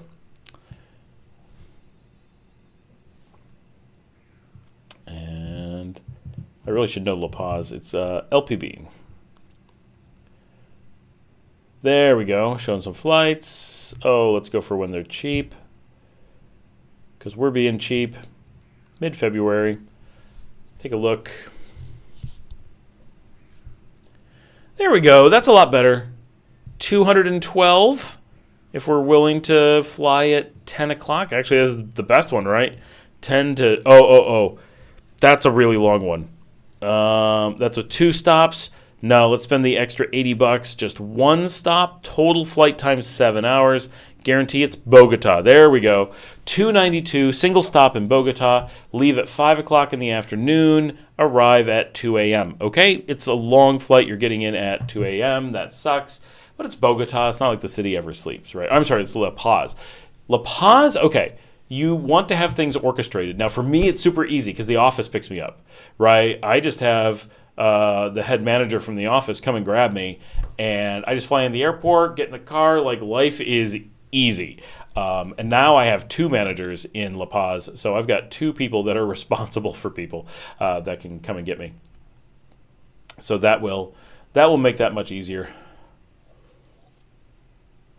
That's one. But you can get a taxi or whatever from the airport. But the airport is in in El Alto, right? It's at 14,000 feet. It's above La Paz. You got to work your way down to the city. That takes at least like 30 minutes to get down there. You can take the cable cars down, but they don't go to the airport, which is about the craziest thing ever. But all you need to do is take a taxi from the airport to one of the cable car stations, and then you can work your way down from there, which will take a while, but it's also the coolest thing you'll ever do. So it's pretty cool. La Paz is such a big city with so many mountains and stuff. Like, for those who haven't been there, it is such a gorgeous city. It's not necessarily my vibe, but boy, is it cool. And if you've ever, actually, let's go look at the map. Because if you've never looked at this map to really have a feel for South America, like, people never really pay attention to the geography of South America. It's always a bit wilder than people imagine. So Colombia and Venezuela and even Ecuador are much closer to us here in Central America than anyone thinks. Like, Guatemala, El Salvador, Honduras, here we are in Nicaragua. They're right here. They're super close. And like, this is right here. Look, basically straight down from Nicaragua, really straight down from El Salvador. That's the Galapagos, right? Like, they're really close to us here. That's pretty crazy. And really close to Costa Rica, really close to Panama. And then, if we're flying from like Managua to like Cartagena, Barranquilla, that's nothing. That's basically like flights a little bit more than flying to Panama, but really not much because of the angle and stuff. Caracas isn't even that far. So all of this zone, these upper Andes cities, so close. But then, okay, so this gets us all the way into Bogota. Well, getting to Bolivia must be nothing from there, right? Well, okay, there goes Colombia. Here comes Peru. There's the edge of Bolivia. There's La Paz. Dear Lord, all the way down here. It is farther from Bogota to La Paz than it is from here to Bogota. For real. It is crazy. And then there's Cochabamba. So that is, whoa, I did not do that. It just decided to take off on its own. But that is really far. So once you're going to La Paz or Cusco, which is right over here, you're looking at the southern part of South America, not the northern part. You're jumping over Brazil and Peru. It's pretty crazy. Renee is here. Hello. Welcome to the Pate. We're just talking about flights to La Paz. So when people are talking about like, oh, Paraguay and stuff as places to retire, that is far. Really, really freaking far. Beautiful area, right? So much cool stuff down there. I love this whole zone right here is so cool, right? Can't wait. I'm talking about taking my kids down there this year, but definitely anything in Bolivia is hard to get to. It's just so far out there. Let's put Buenos Aires down. There we go. Now you've got Mexico, Miami, Buenos Aires all on the same map, and it's never where you think it is. Buenos Aires is farther east than Puerto Rico. Actually, I think La Paz is like directly under Puerto Rico. Caracas, Puerto Rico, La Paz, and maybe Mendoza, Argentina, all kind of in a row. Santiago is underneath the Dominican Republic. Renee says, I'm late to the game, going to have to rewatch. I see airport comments. There is a bit of airport comments. There's also a lot of transmission problems on the video today. So there's a lot of blips where we just kind of took a break and they're like, okay, everybody go use the bathroom. This is not good. But it keeps coming back, so we keep trucking on. So grab it, Tonya. Have a good time. But yeah, with a little bit of creativity, and especially if you're willing... Axel, if you're willing to go down to Costa Rica to get to the airport, you've got a lot of options that are really easy. That's why, I'm always tempted to have an apartment in Costa Rica because I can use it as a launching pad to everywhere else. But I really don't want to spend much time in San Jose, so it doesn't make sense. Like, at no point am I like, oh, you know what I want to do this weekend? San Jose. Sometimes my kids kind of want to go down there because of the food, but it's 12 hours on the bus. Now, Ed was saying he takes the Sansa flight. It's $189. The thing is, like, if I'm taking my kids, it starts to be like $189 for each of us for food. Like, I mean, I'm dropping $1,000 to go eat an Indian dinner, right? Like, that starts to add up. What do you think? You're really confident it's the international link is getting saturated because it's only some nights. It's definitely nothing localized. I'm pretty sure it's there. It has to be in that chain because YouTube just complained for a second. Now I'm watching you. And when it happens, like the ping goes up and all kinds of things. So I'm pretty sure it's pretty far away. I've not been able to find any networking issues in the near vicinity. I'm trying to get a point-to-point setup with some of my other fiber links in the neighborhood, so I can run bandwidths between them and get a feel for what it's like before it goes through to Managua. I think that would be useful sometimes for determining some stuff, but well, I gotta stop being lazy for that. Chris Fry is here from freezing cold Grand Rapids, Michigan. Well, Chris, you're only ever one not very long flight away from paradise. You could hop a plane. We've been talking flights. You could be getting on a plane. Let's look at how far it is from Grand Rapids. Right about there. And really not. Oh, we're straight under Grand Rapids. We always say we're directly under Gary, Indiana, but Grand Rapids is almost right north of Gary, Indiana. Chris was about to say he was going to hop a flight, and then he decided that he couldn't actually go hop a flight, or he was about to tell me to screw off because I was teasing him about hopping a flight. But he deleted it one way or another. But yeah, we're right underneath Grand Rapids. That's really funny. I always think of it as Gary, Indiana, Gary, Indiana.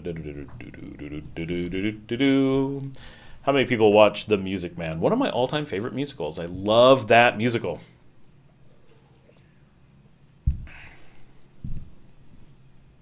And every time you watch it, you add another penny to Ron Howard's multi-billion-dollar empire. I can run a test stream on my internet. Yeah, run it when we have the outage. Like right now, it's fine. Don't run it now because it'll... The thing is you got to test through Miami, and I don't know where YouTube goes. So I assume that the problem is before it lands in Miami. The problem could be after it lands in Miami, but I assume not. Like that seems unlikely. So it's probably here somewhere, but where I don't know. And it could be somewhere in Managua. It could be somewhere in Bilwi.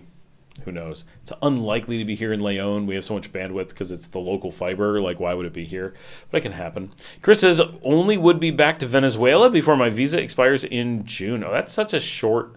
Oh, Chris, were you... Okay, so you were just there. Did you happen to look at real estate? Someone just sent me a guy, and I haven't had it. It's been a week, okay? But someone sent me a guy who's doing real estate videos in Venezuela. And so I've been being told, I keep being told, I guess that's what I'm trying to say, that the prices of real estate in Venezuela have actually been pretty high. But what he's showing is really low, and I'm wondering if someone has been on the ground and actually has some kind of ballpark of how it's doing, because some of the prices I'm seeing, I want to go get a place, right? Because I've been wanting a place in Venezuela, and if the prices really are good, one, I want to help out, and like someone needs that money to like eat. So that would be good. And I would like a place in Venezuela. And right now we don't have direct flights, but we're expecting to get direct flights on Conviasa pretty soon, like in the next year or two. And if I can fly direct to Caracas and then take, a 2-3 hour drive, probably west, most likely Maracaibo or something, that would be uber cool and smart. Although a little apartment in Caracas wouldn't go astray either. And one of my best friends is originally from Caracas. So for those who don't know, areas that look really interesting. Obviously, Caribbean coast, always somewhat interesting. Caracas as a city really looks cool, but I haven't been. Oh, great, he just bought one. So, are you, what? So that answers my question. And I was about to say Maracay is one of the options. Valencia, right over here, and then Maracaibo is way over here. Also super interesting. I've always thought Maracaibo seemed really neat, but it's really warm. However, I live in Leon, so I don't know if I actually care anymore about the heat there. When I first was looking at it, it was like, oh, I need a place that's not so warm. Oh, I hit the wrong button. But that would be cool. Maracay. So, Chris, is Maracay cheaper, or I know? So this could go either way. Is Maracay cheaper or more expensive than Caracas? Do you have any idea? I kind of feel like I'm really tempted by Caracas, but I like that whole stretch. There's so much there, and Valencia could be really cool. I don't know. But that super. So for those who didn't read it, apartment Maracay, 16th floor. 3 bedrooms, mountains in the background, $17K. Got pictures? I want to see this. Did you make a video? Come on, Chris.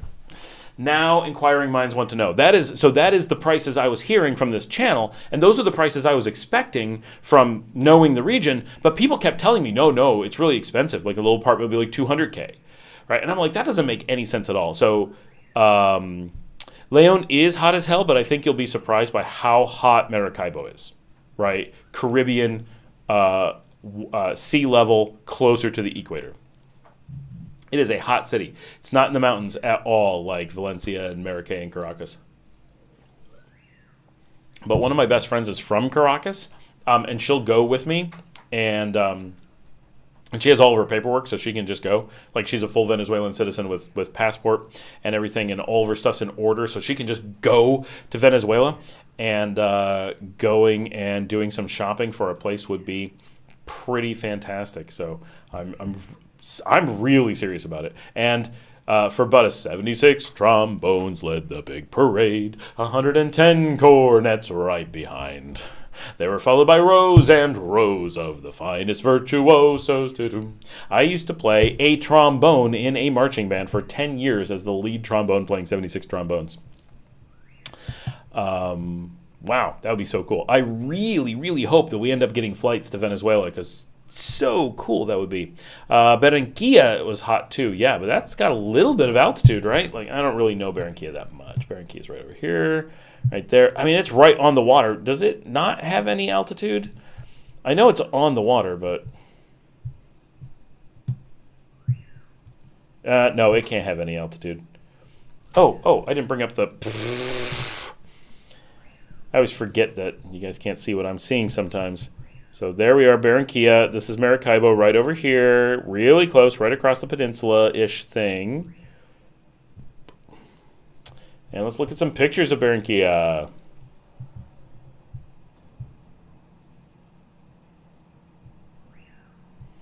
Chris says, why do some embassies give different days to visit the country? Venezuela embassy in Mexico City gives people 3 months. I went through Panama City and got 1 year.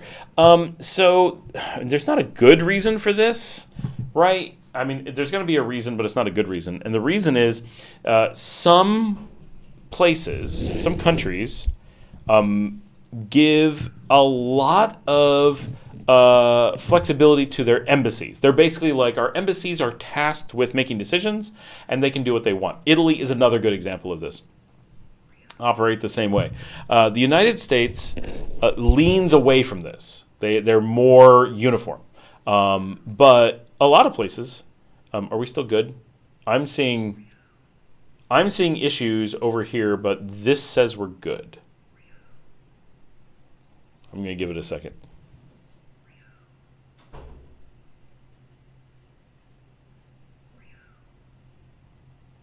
Okay, I think we're okay.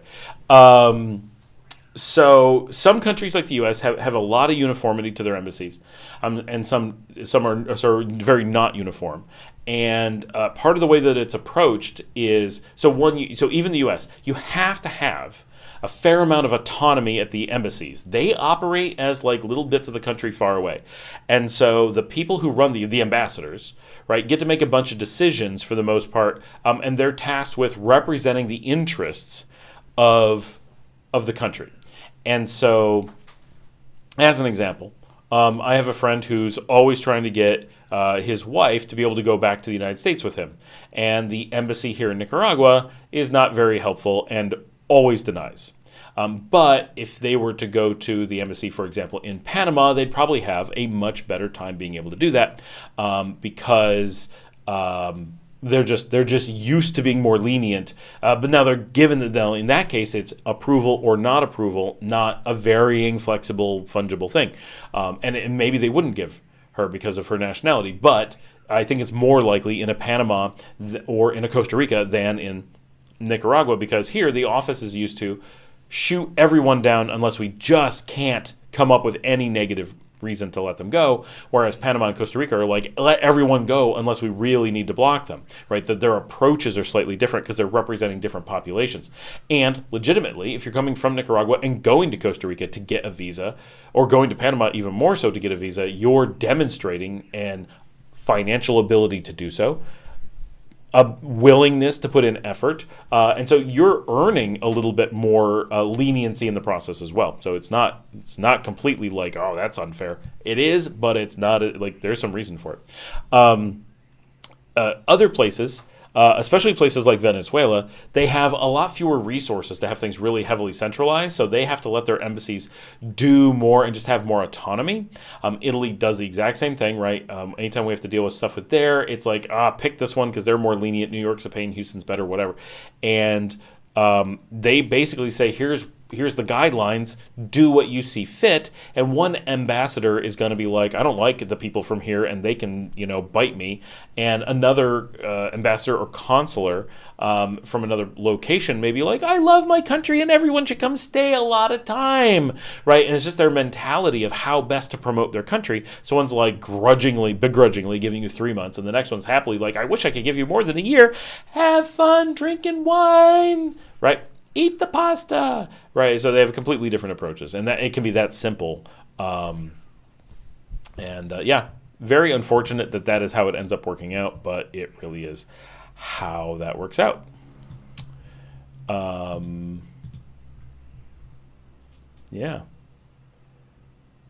Wiggy says, I live in Mason City, Iowa. Home to Meredith Wilson. Oh my gosh, the man who wrote The Music Man. Yeah, well, I know who it is. We have a band festival here every summer. That's awesome.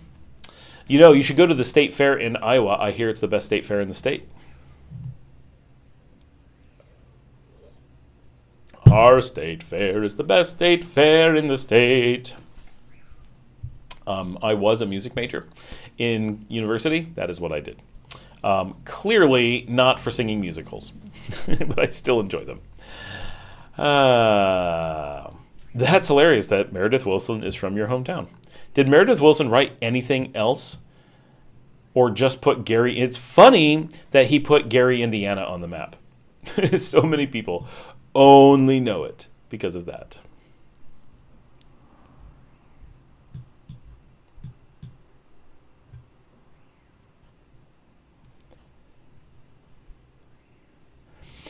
Nicaragua has an island called Isla Little Tang Wirake. I can't even with that name.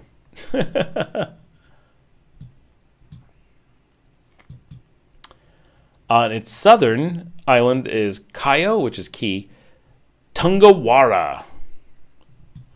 And just over the water from it is a really tiny place called Isla Black Mangrove Cay, but that one has quite a few houses on it. Wow. I wonder what's going on there.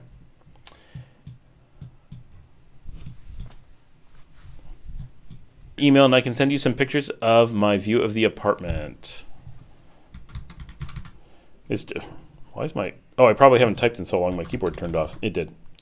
It's Scott at Latin American Living, right?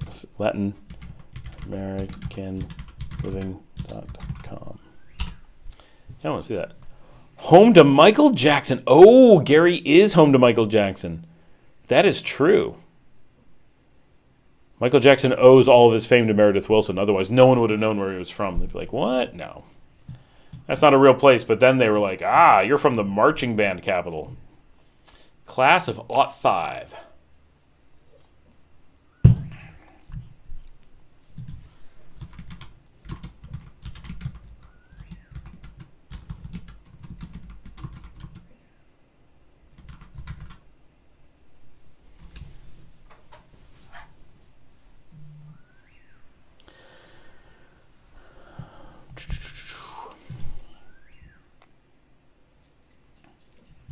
Oh, that's weird. My phone shows that I'm getting messages, but my computer says no.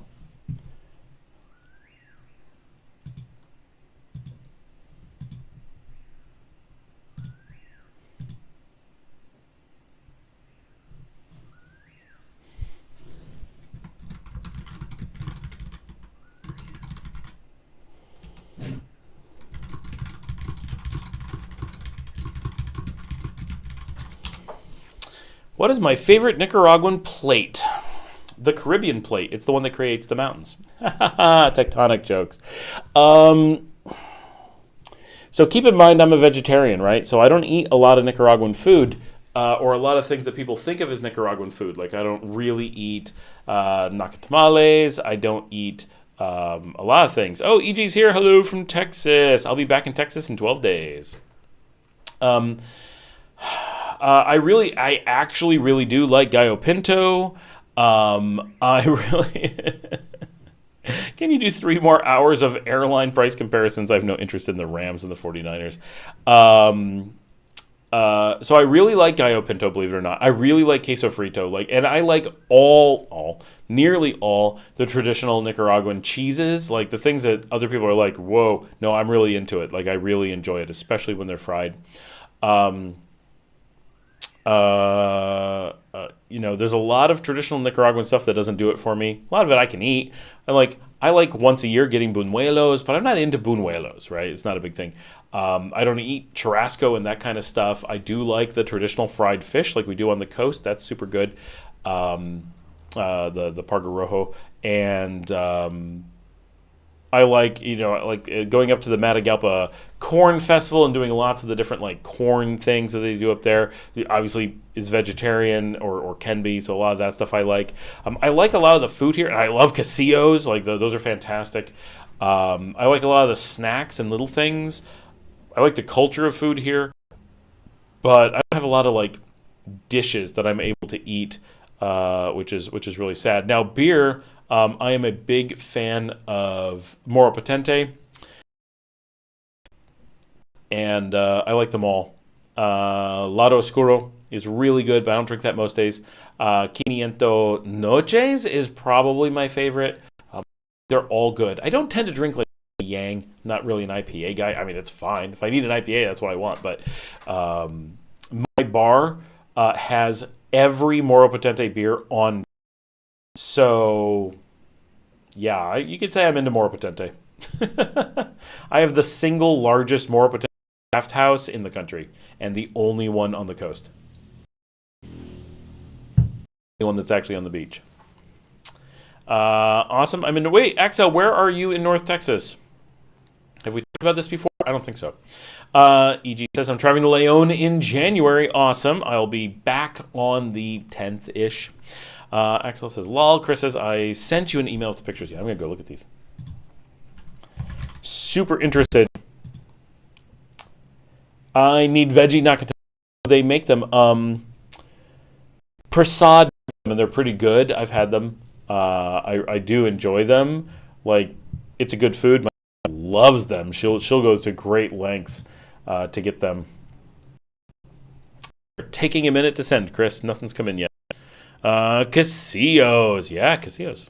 I said Casillos. Are you asking me? Wait, EG's a Dentonite? How did I not know you were in Denton? No, we've talked about being in Denton. My company's in Denton. That's why. But it says, I've had vegetarian nakatamales. Quite good. Yeah, they really are.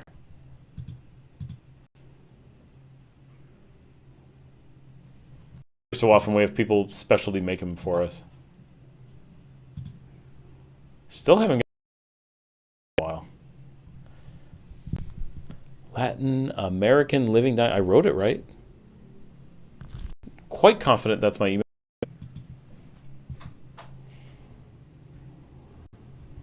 You can also send it to scott@nikamail.com. Same place. Dale says, I made gallo pinto today off of a Nika recipe. Not sure how close I got, but it was good. I can live off of that. Queso frito, plantain, huevos for quite a while. I do all that. It's not my thing. Like, it's fine. I don't really get into it. And it's got a lot of, like, starch. I can skip it. But you just do the egg and... and the frito, gallo and huevos is good for me. Oh my gosh. If no one's tried get it that I know of is Cocina de Aire in Managua. You got to stop in. You can do it in Los Robles. They have them in the mall now. Like, she's become a chain. But they do eggs in jalapeno cream sauce. It's almost like they're poached in jalapeno cream. Think about that. That's amazing. And oh my gosh, yeah. So I lived in Carrollton for a long time, and my company is still in Denton. I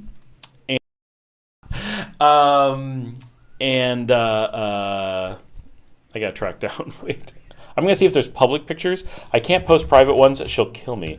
But if I can find public ones of her being, her real estate pictures still exist.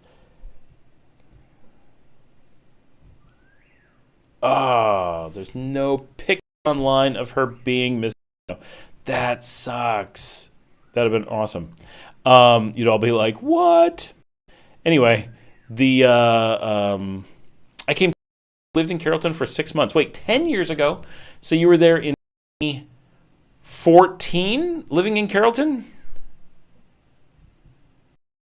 It's amazing how often we get people who live within a couple blocks of my old house in Dallas, right? Like, absolutely crazy how often it comes up that it's like, oh, right there.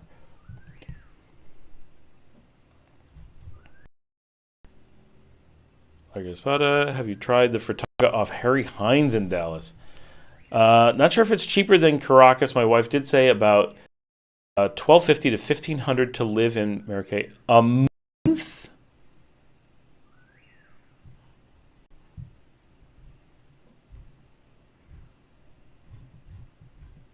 How could it be a month? That would give you enough to buy a place for a year. Like,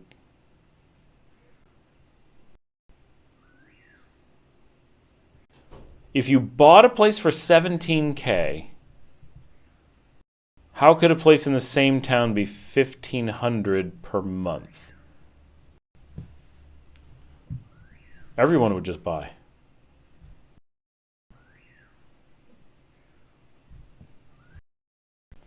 I'm confused about the math.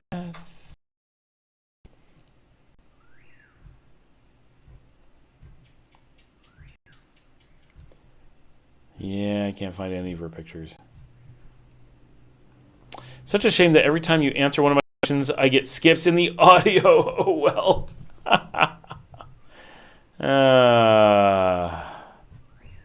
Oh, yeah. Oh, the audio's bad. I didn't even notice. Try to bring that back. Crap, I can't believe it went out again. TJ, test, test, test.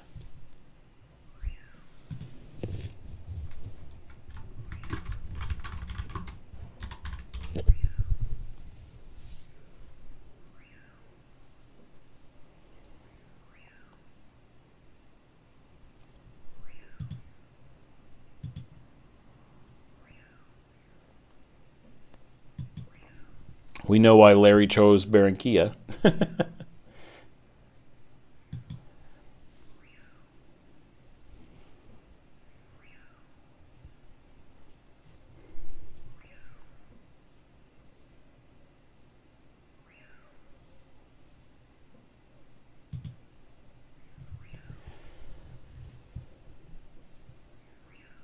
All right, TJ is testing.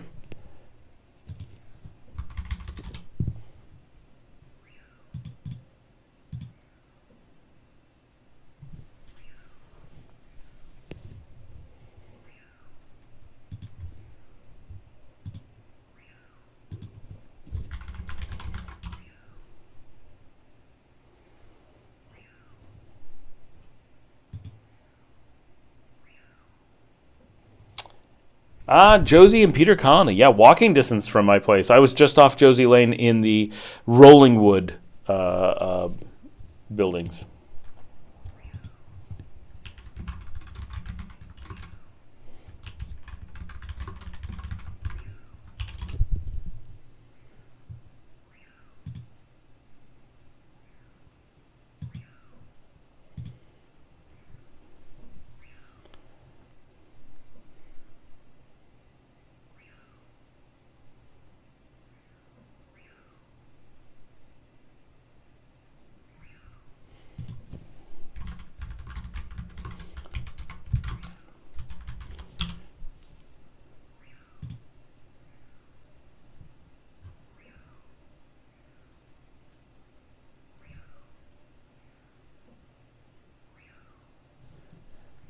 All right, it's clearing. The cache might be coming back.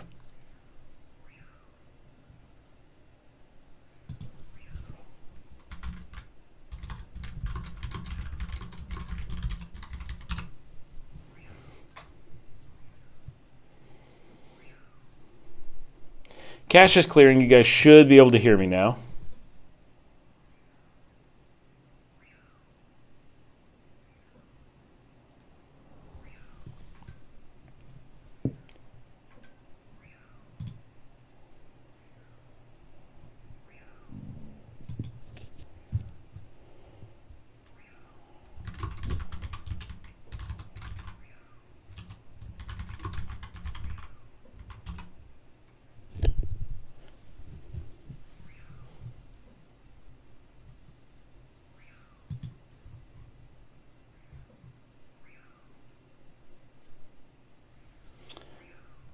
slowly coming back.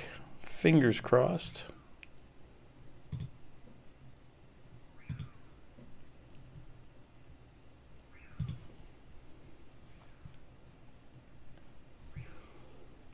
Hey, Edwin's back.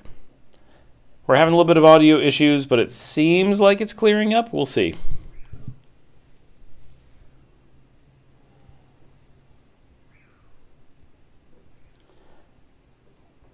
I need to have a really low detail image that I put up when this happens, and then we can use that as a way to organize having Google clip it out, but that's really hard to do. Because Google really can't handle editing these live streams, unfortunately.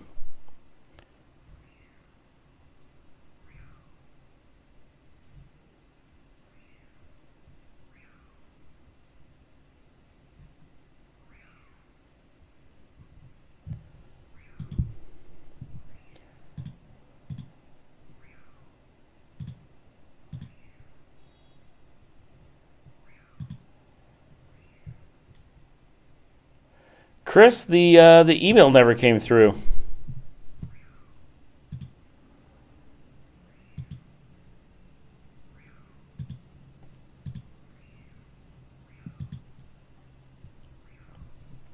EG says $67 Florida to Managua. My ticket was $245 round trip from Dallas to Managua through Avianca. Not bad. When was that for January? The one you have coming up?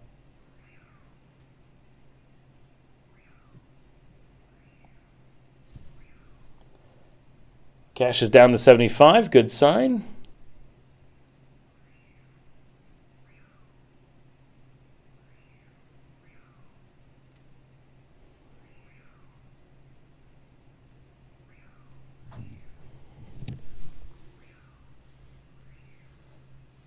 $73. We're getting there. $72.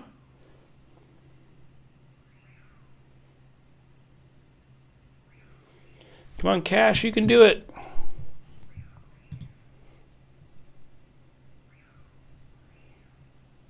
Buddhist is watching.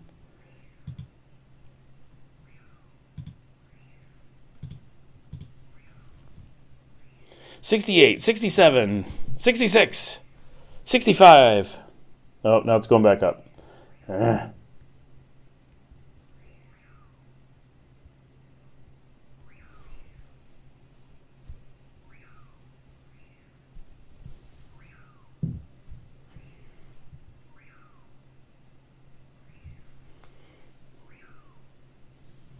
$62. It's slowly improving. Doesn't have that sudden fix it sometimes has.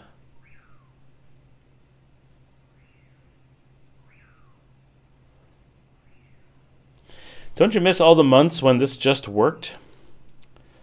I have food is okay, but a little pricey.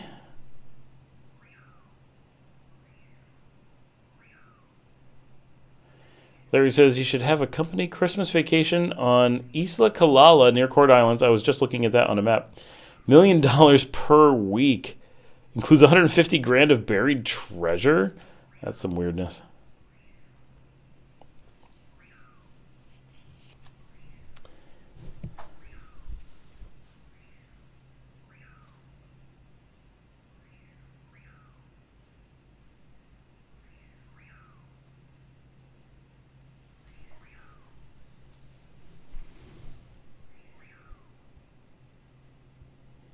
$54.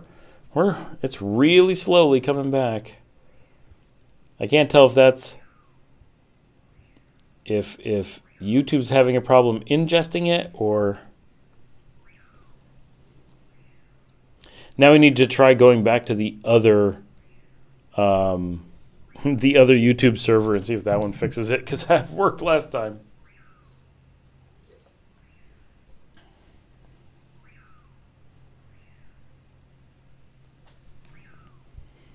You had an error message sent again.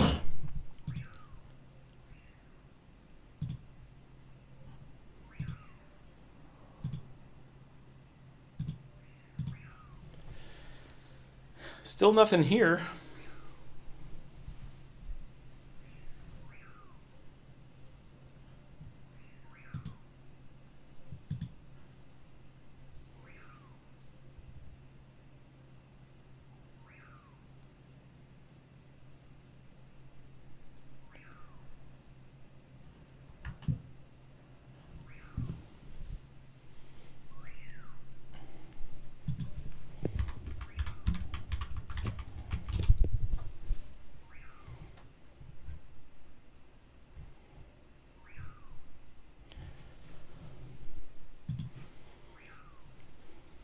All right, I think it's going to be back in a minute. We're down to 41. This is where it tends to jump.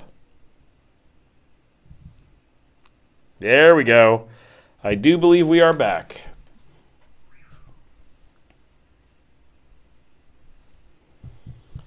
All right, guys. Oh, man, that's frustrating. Chris, that email still has not arrived. Double check the address.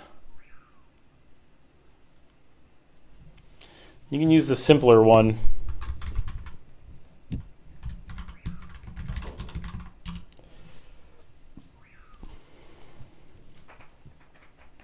But what was the comment, Chris? It said you could buy an apartment for $17K, but they're $1,500 per month. That's something weird there. Normally, $17K per month would be like, I don't know, $150. A little bit less, probably, but would vary. Maybe you had an extra zero. Here, the cheapest houses we find are like $16,000. That's a house, not an apartment, but it's much smaller. And they rent for like $140, $145. Obviously, those ratios change some in different places, and especially up, a high rise will be higher on rent than buying.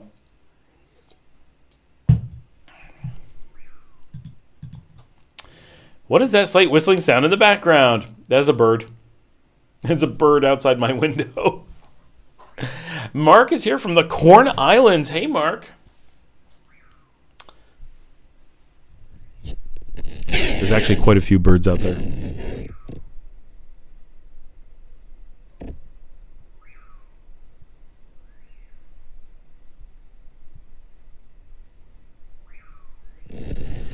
Nicaragua ASMR, brought to you by the Scott Allen Miller vlog. Actually, we're having cache issues once again. We're going to go to nope, that's not what I wanted. We're going to go to the image that reduces the bandwidth that we have. Hopefully, we'll be able to clear the cache with that. So the birds here, what you're hearing is one bird doing a mating call, and in the distance, there's a bird answering it. So there's actually a call and response going on. But the one is right outside my window, and the other's like on the other side of the garage. Mark, what you doing in the Corn Islands? You just visiting, or do you live out there? And you've probably told me before, and I just don't know. Oh, the network is going bad again. Just great. Even though we've got it on really low bandwidth, it's slowly inching its way up.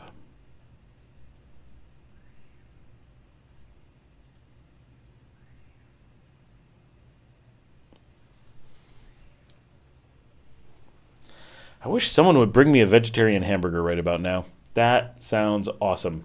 I had baked potatoes for dinner. I think there's more left over. I'm going to have some later. I got to make my daughter a tuna sub. It's great diving, but the seas have been rough.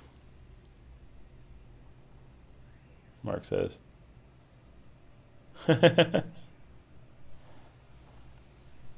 Yeah, it's a funny sound. It might be, I don't know my bird calls. It might be a guarda barranco, because we do have quite a few of them in our garden. And they come out at night. They're one of our evening birds. One of the things I like here in Nicaragua is a really large number of, just birds all throughout the day. We have so many birds. I'm not used to that.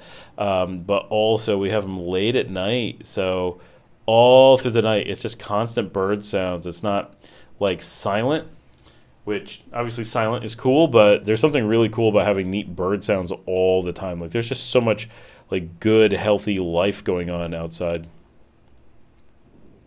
It's so regular, I didn't peg it for an animal. Oh, I know. It goes on like all day long. It's crazy. I totally forget that it's there.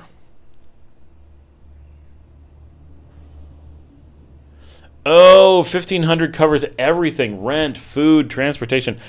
Gotcha. So rent would be like $150 to $200, because I mean certainly food is, when you're in places like that, your rent is your food is the bulk. Obviously, it's really hard to get below $20 a day anywhere under any circumstances, which automatically gets you up to $600 a month. And if you're spending double that, which is very doable, suddenly your whole budget is just food. So that's cool. Boy, I need to get down there and spend some time. There's so much cool potential to be covering in Venezuela. And no one's doing that in English, that's for sure. How often are you planning on being down there?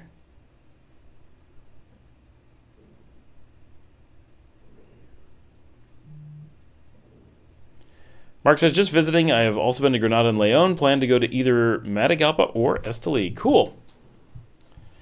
Both very popular places.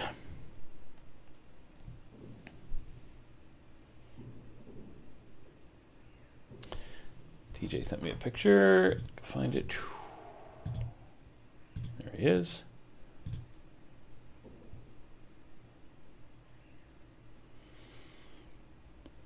Weird. So that suggests it's something on the Techo network. If that's at the same time that I'm having issues.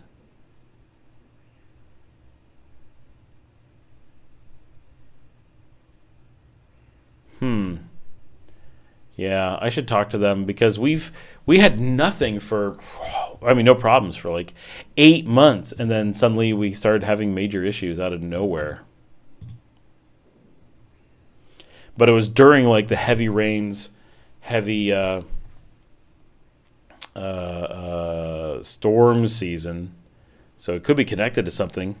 We did have to have our line replaced here locally, but I don't know if they were getting any issues locally.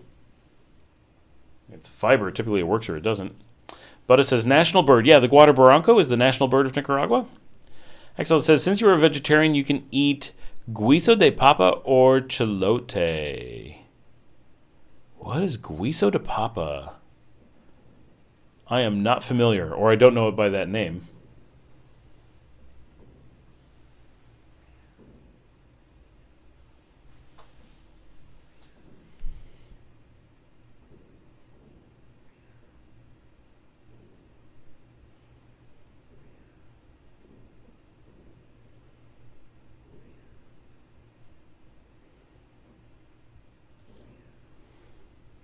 All right, the cache is starting to clear again. Hopefully it comes back pretty soon.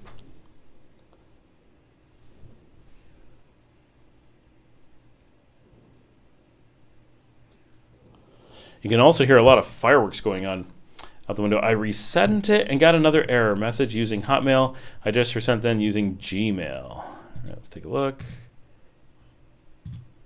Nope, still nothing. You sure you have the email right? I've been getting messages in the last, like, during the show for sure.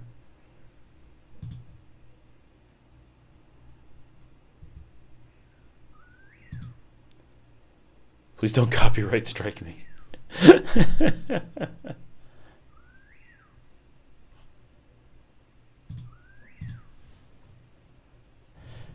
Bird when quiet, it's better than the sound of geckos.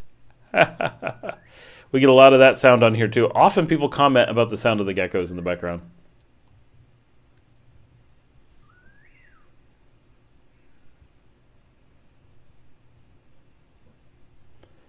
So it's funny, we have an orange cat that likes to sneak into our house and eats all the dog's food. And then anytime we let the dogs out, they chase the cat out of the house and it runs into the back garden where they can't get to it. And it's like, ha ha. It's been like this ongoing thing for a while. Oh, we're back. Here we are as I hit the light. TJ's using OBS. I need to test out OBS and see if like maybe there's something wrong with my broadcast board, but I don't think so. Like it worked for a really long time and it didn't change. And I don't know why it would have a problem. Like it could for sure, but it doesn't seem likely. I just did a quick setup. Yeah. Oh, potato stew. Oh, that could be good. I do like stew and I do like potatoes. But yeah, it's weird because I do a ton of uploads all the time, but they're obviously not real time. So, like, if there's little blips, I don't really notice. Oh, it's coming back again. Dear Lord. Man, it's getting bad tonight.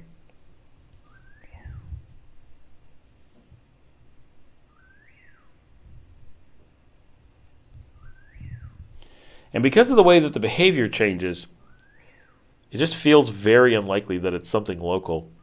But yeah, I got to play with OBS and see if we can come up with an alternative, and maybe it'll be better.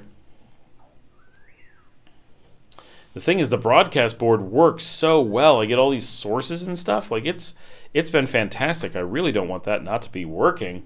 Obviously, I want it to work, whatever is the right thing, but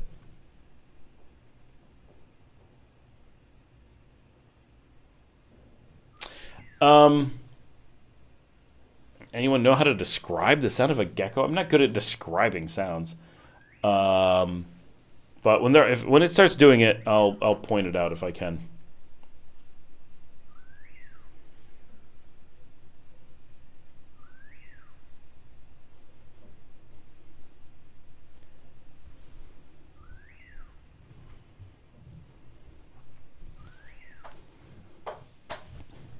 This is so ridiculous. I have to keep putting this stupid image on the screen all the time because the stream doesn't work. Like, it's just crazy. Oh, I moved something, and I put this light in front of my fox. Oh, no one said that the fox had gone away. My poor new fox. His head's cut off, too. Come here. Yeah. Oh. My dog thinks I'm talking to her. She's like, I will come. I'm a good dog. He is a good dog. Are you coming? This is my new fox. I don't think it's an encoding issue because of the way, like, it should show me errors, and we did change some of the encoding to make it even easier recently. And it had the problems under conditions where it had been encoding without a problem for a year. It doesn't seem likely. Obviously, my computer will have more encoding power than the little board, but I took my daughter to Managua for her birthday, and she was getting stuff, and they had this there, so I picked it up.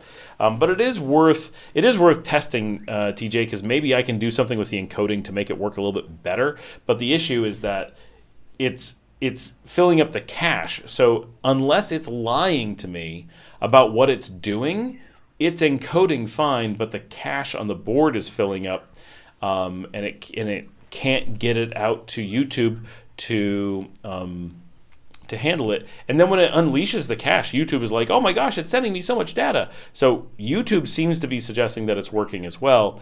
It's like there's something in the middle causing a problem. Yeah, I guess geckos kind of sound like kisses. That is probably true. One of the reasons I never used OBS in the past is because I didn't have a way to get my camera into it, but I might be able to do that now because I've got the Streamer X. But it doesn't work great for hooking up cameras, that is for sure. Yeah, Dale says last few streams seem to be having issues. There's one where you had to cut off after 45 minutes. Yep. Yeah, something has changed. There's no question. We were rock solid. I've not changed equipment. I've not changed the setup.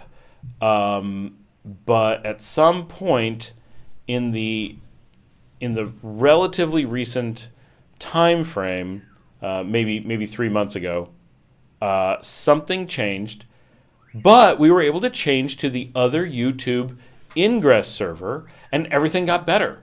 And we made it a few weeks where it was flawless, and then it's come back and it's back to doing it again.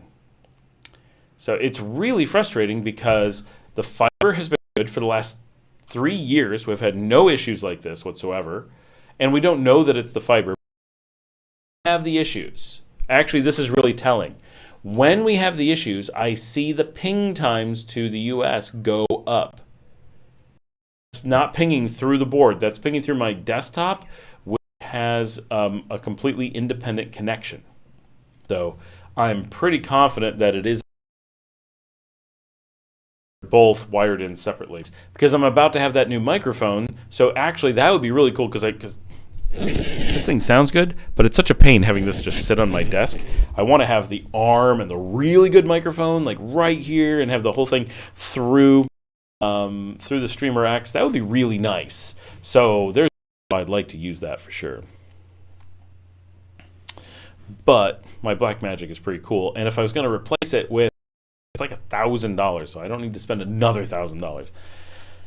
It'd be nice if the connection just worked. TJ says, I'm going on 30 minutes with one small issue at the beginning.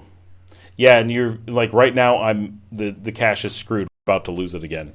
So we're continuously having an issue here. I'm gonna try I don't know if a speed test will work from here or not.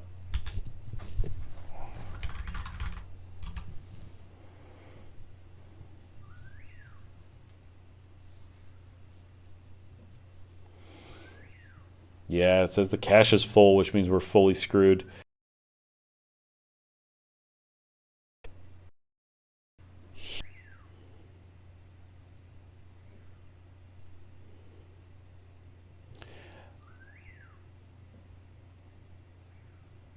My upload isn't bad. It's not 100% speed, but it's pretty good.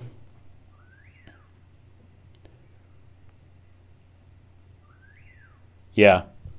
Yeah, I'm getting 96% or so performance. Pings are good. Speeds are good.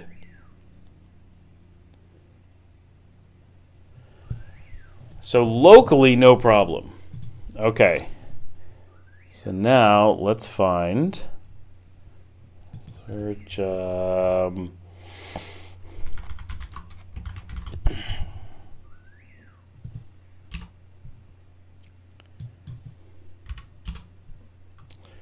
Let's see. Frontier Miami. See what we get.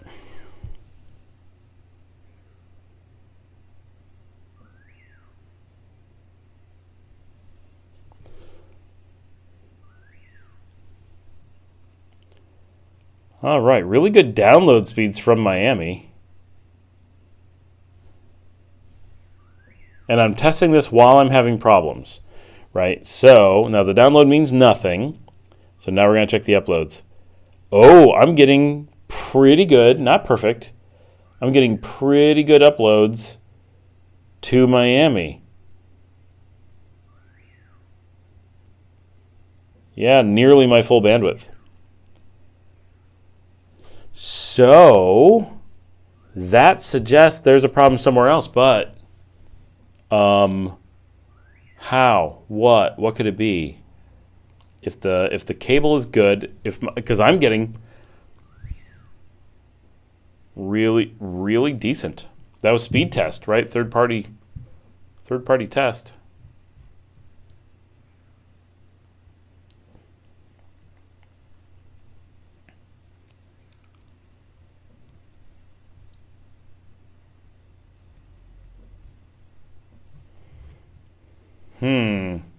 Very strange. I mean, it could be the device. That's not impossible.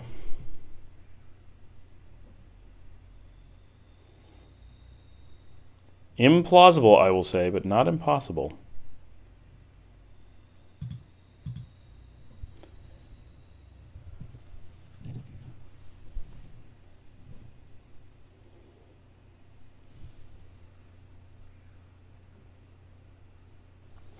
It would be handy to have fewer things on my desk.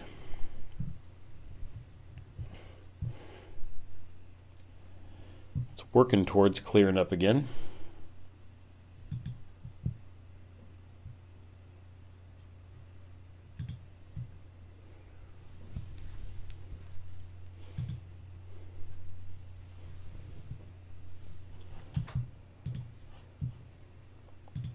When we get idle here, then I start getting hungry.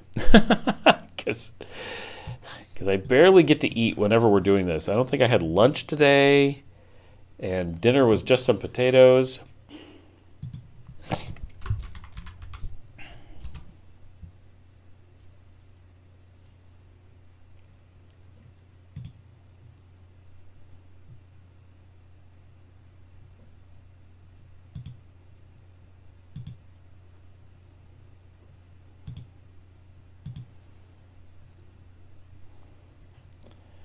Just a survey. This is kind of painful to follow. Going to check out for the evening catch. Yeah, sorry. I know it is getting.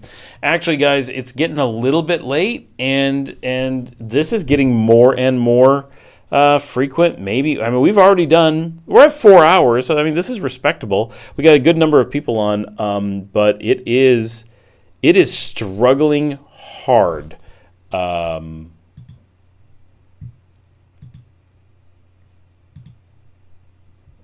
it feels like maybe it's good to call it a night. This is a respectable one. We did okay. I'm going to talk to Techo. I'm going to test out OBS, see if we can figure something out. But yeah, I think Dale's got the right idea. Let's call it a night. I'm feeling sleepy and hungry. So, hold on, I'll type. My gosh, my keyboard cut out again.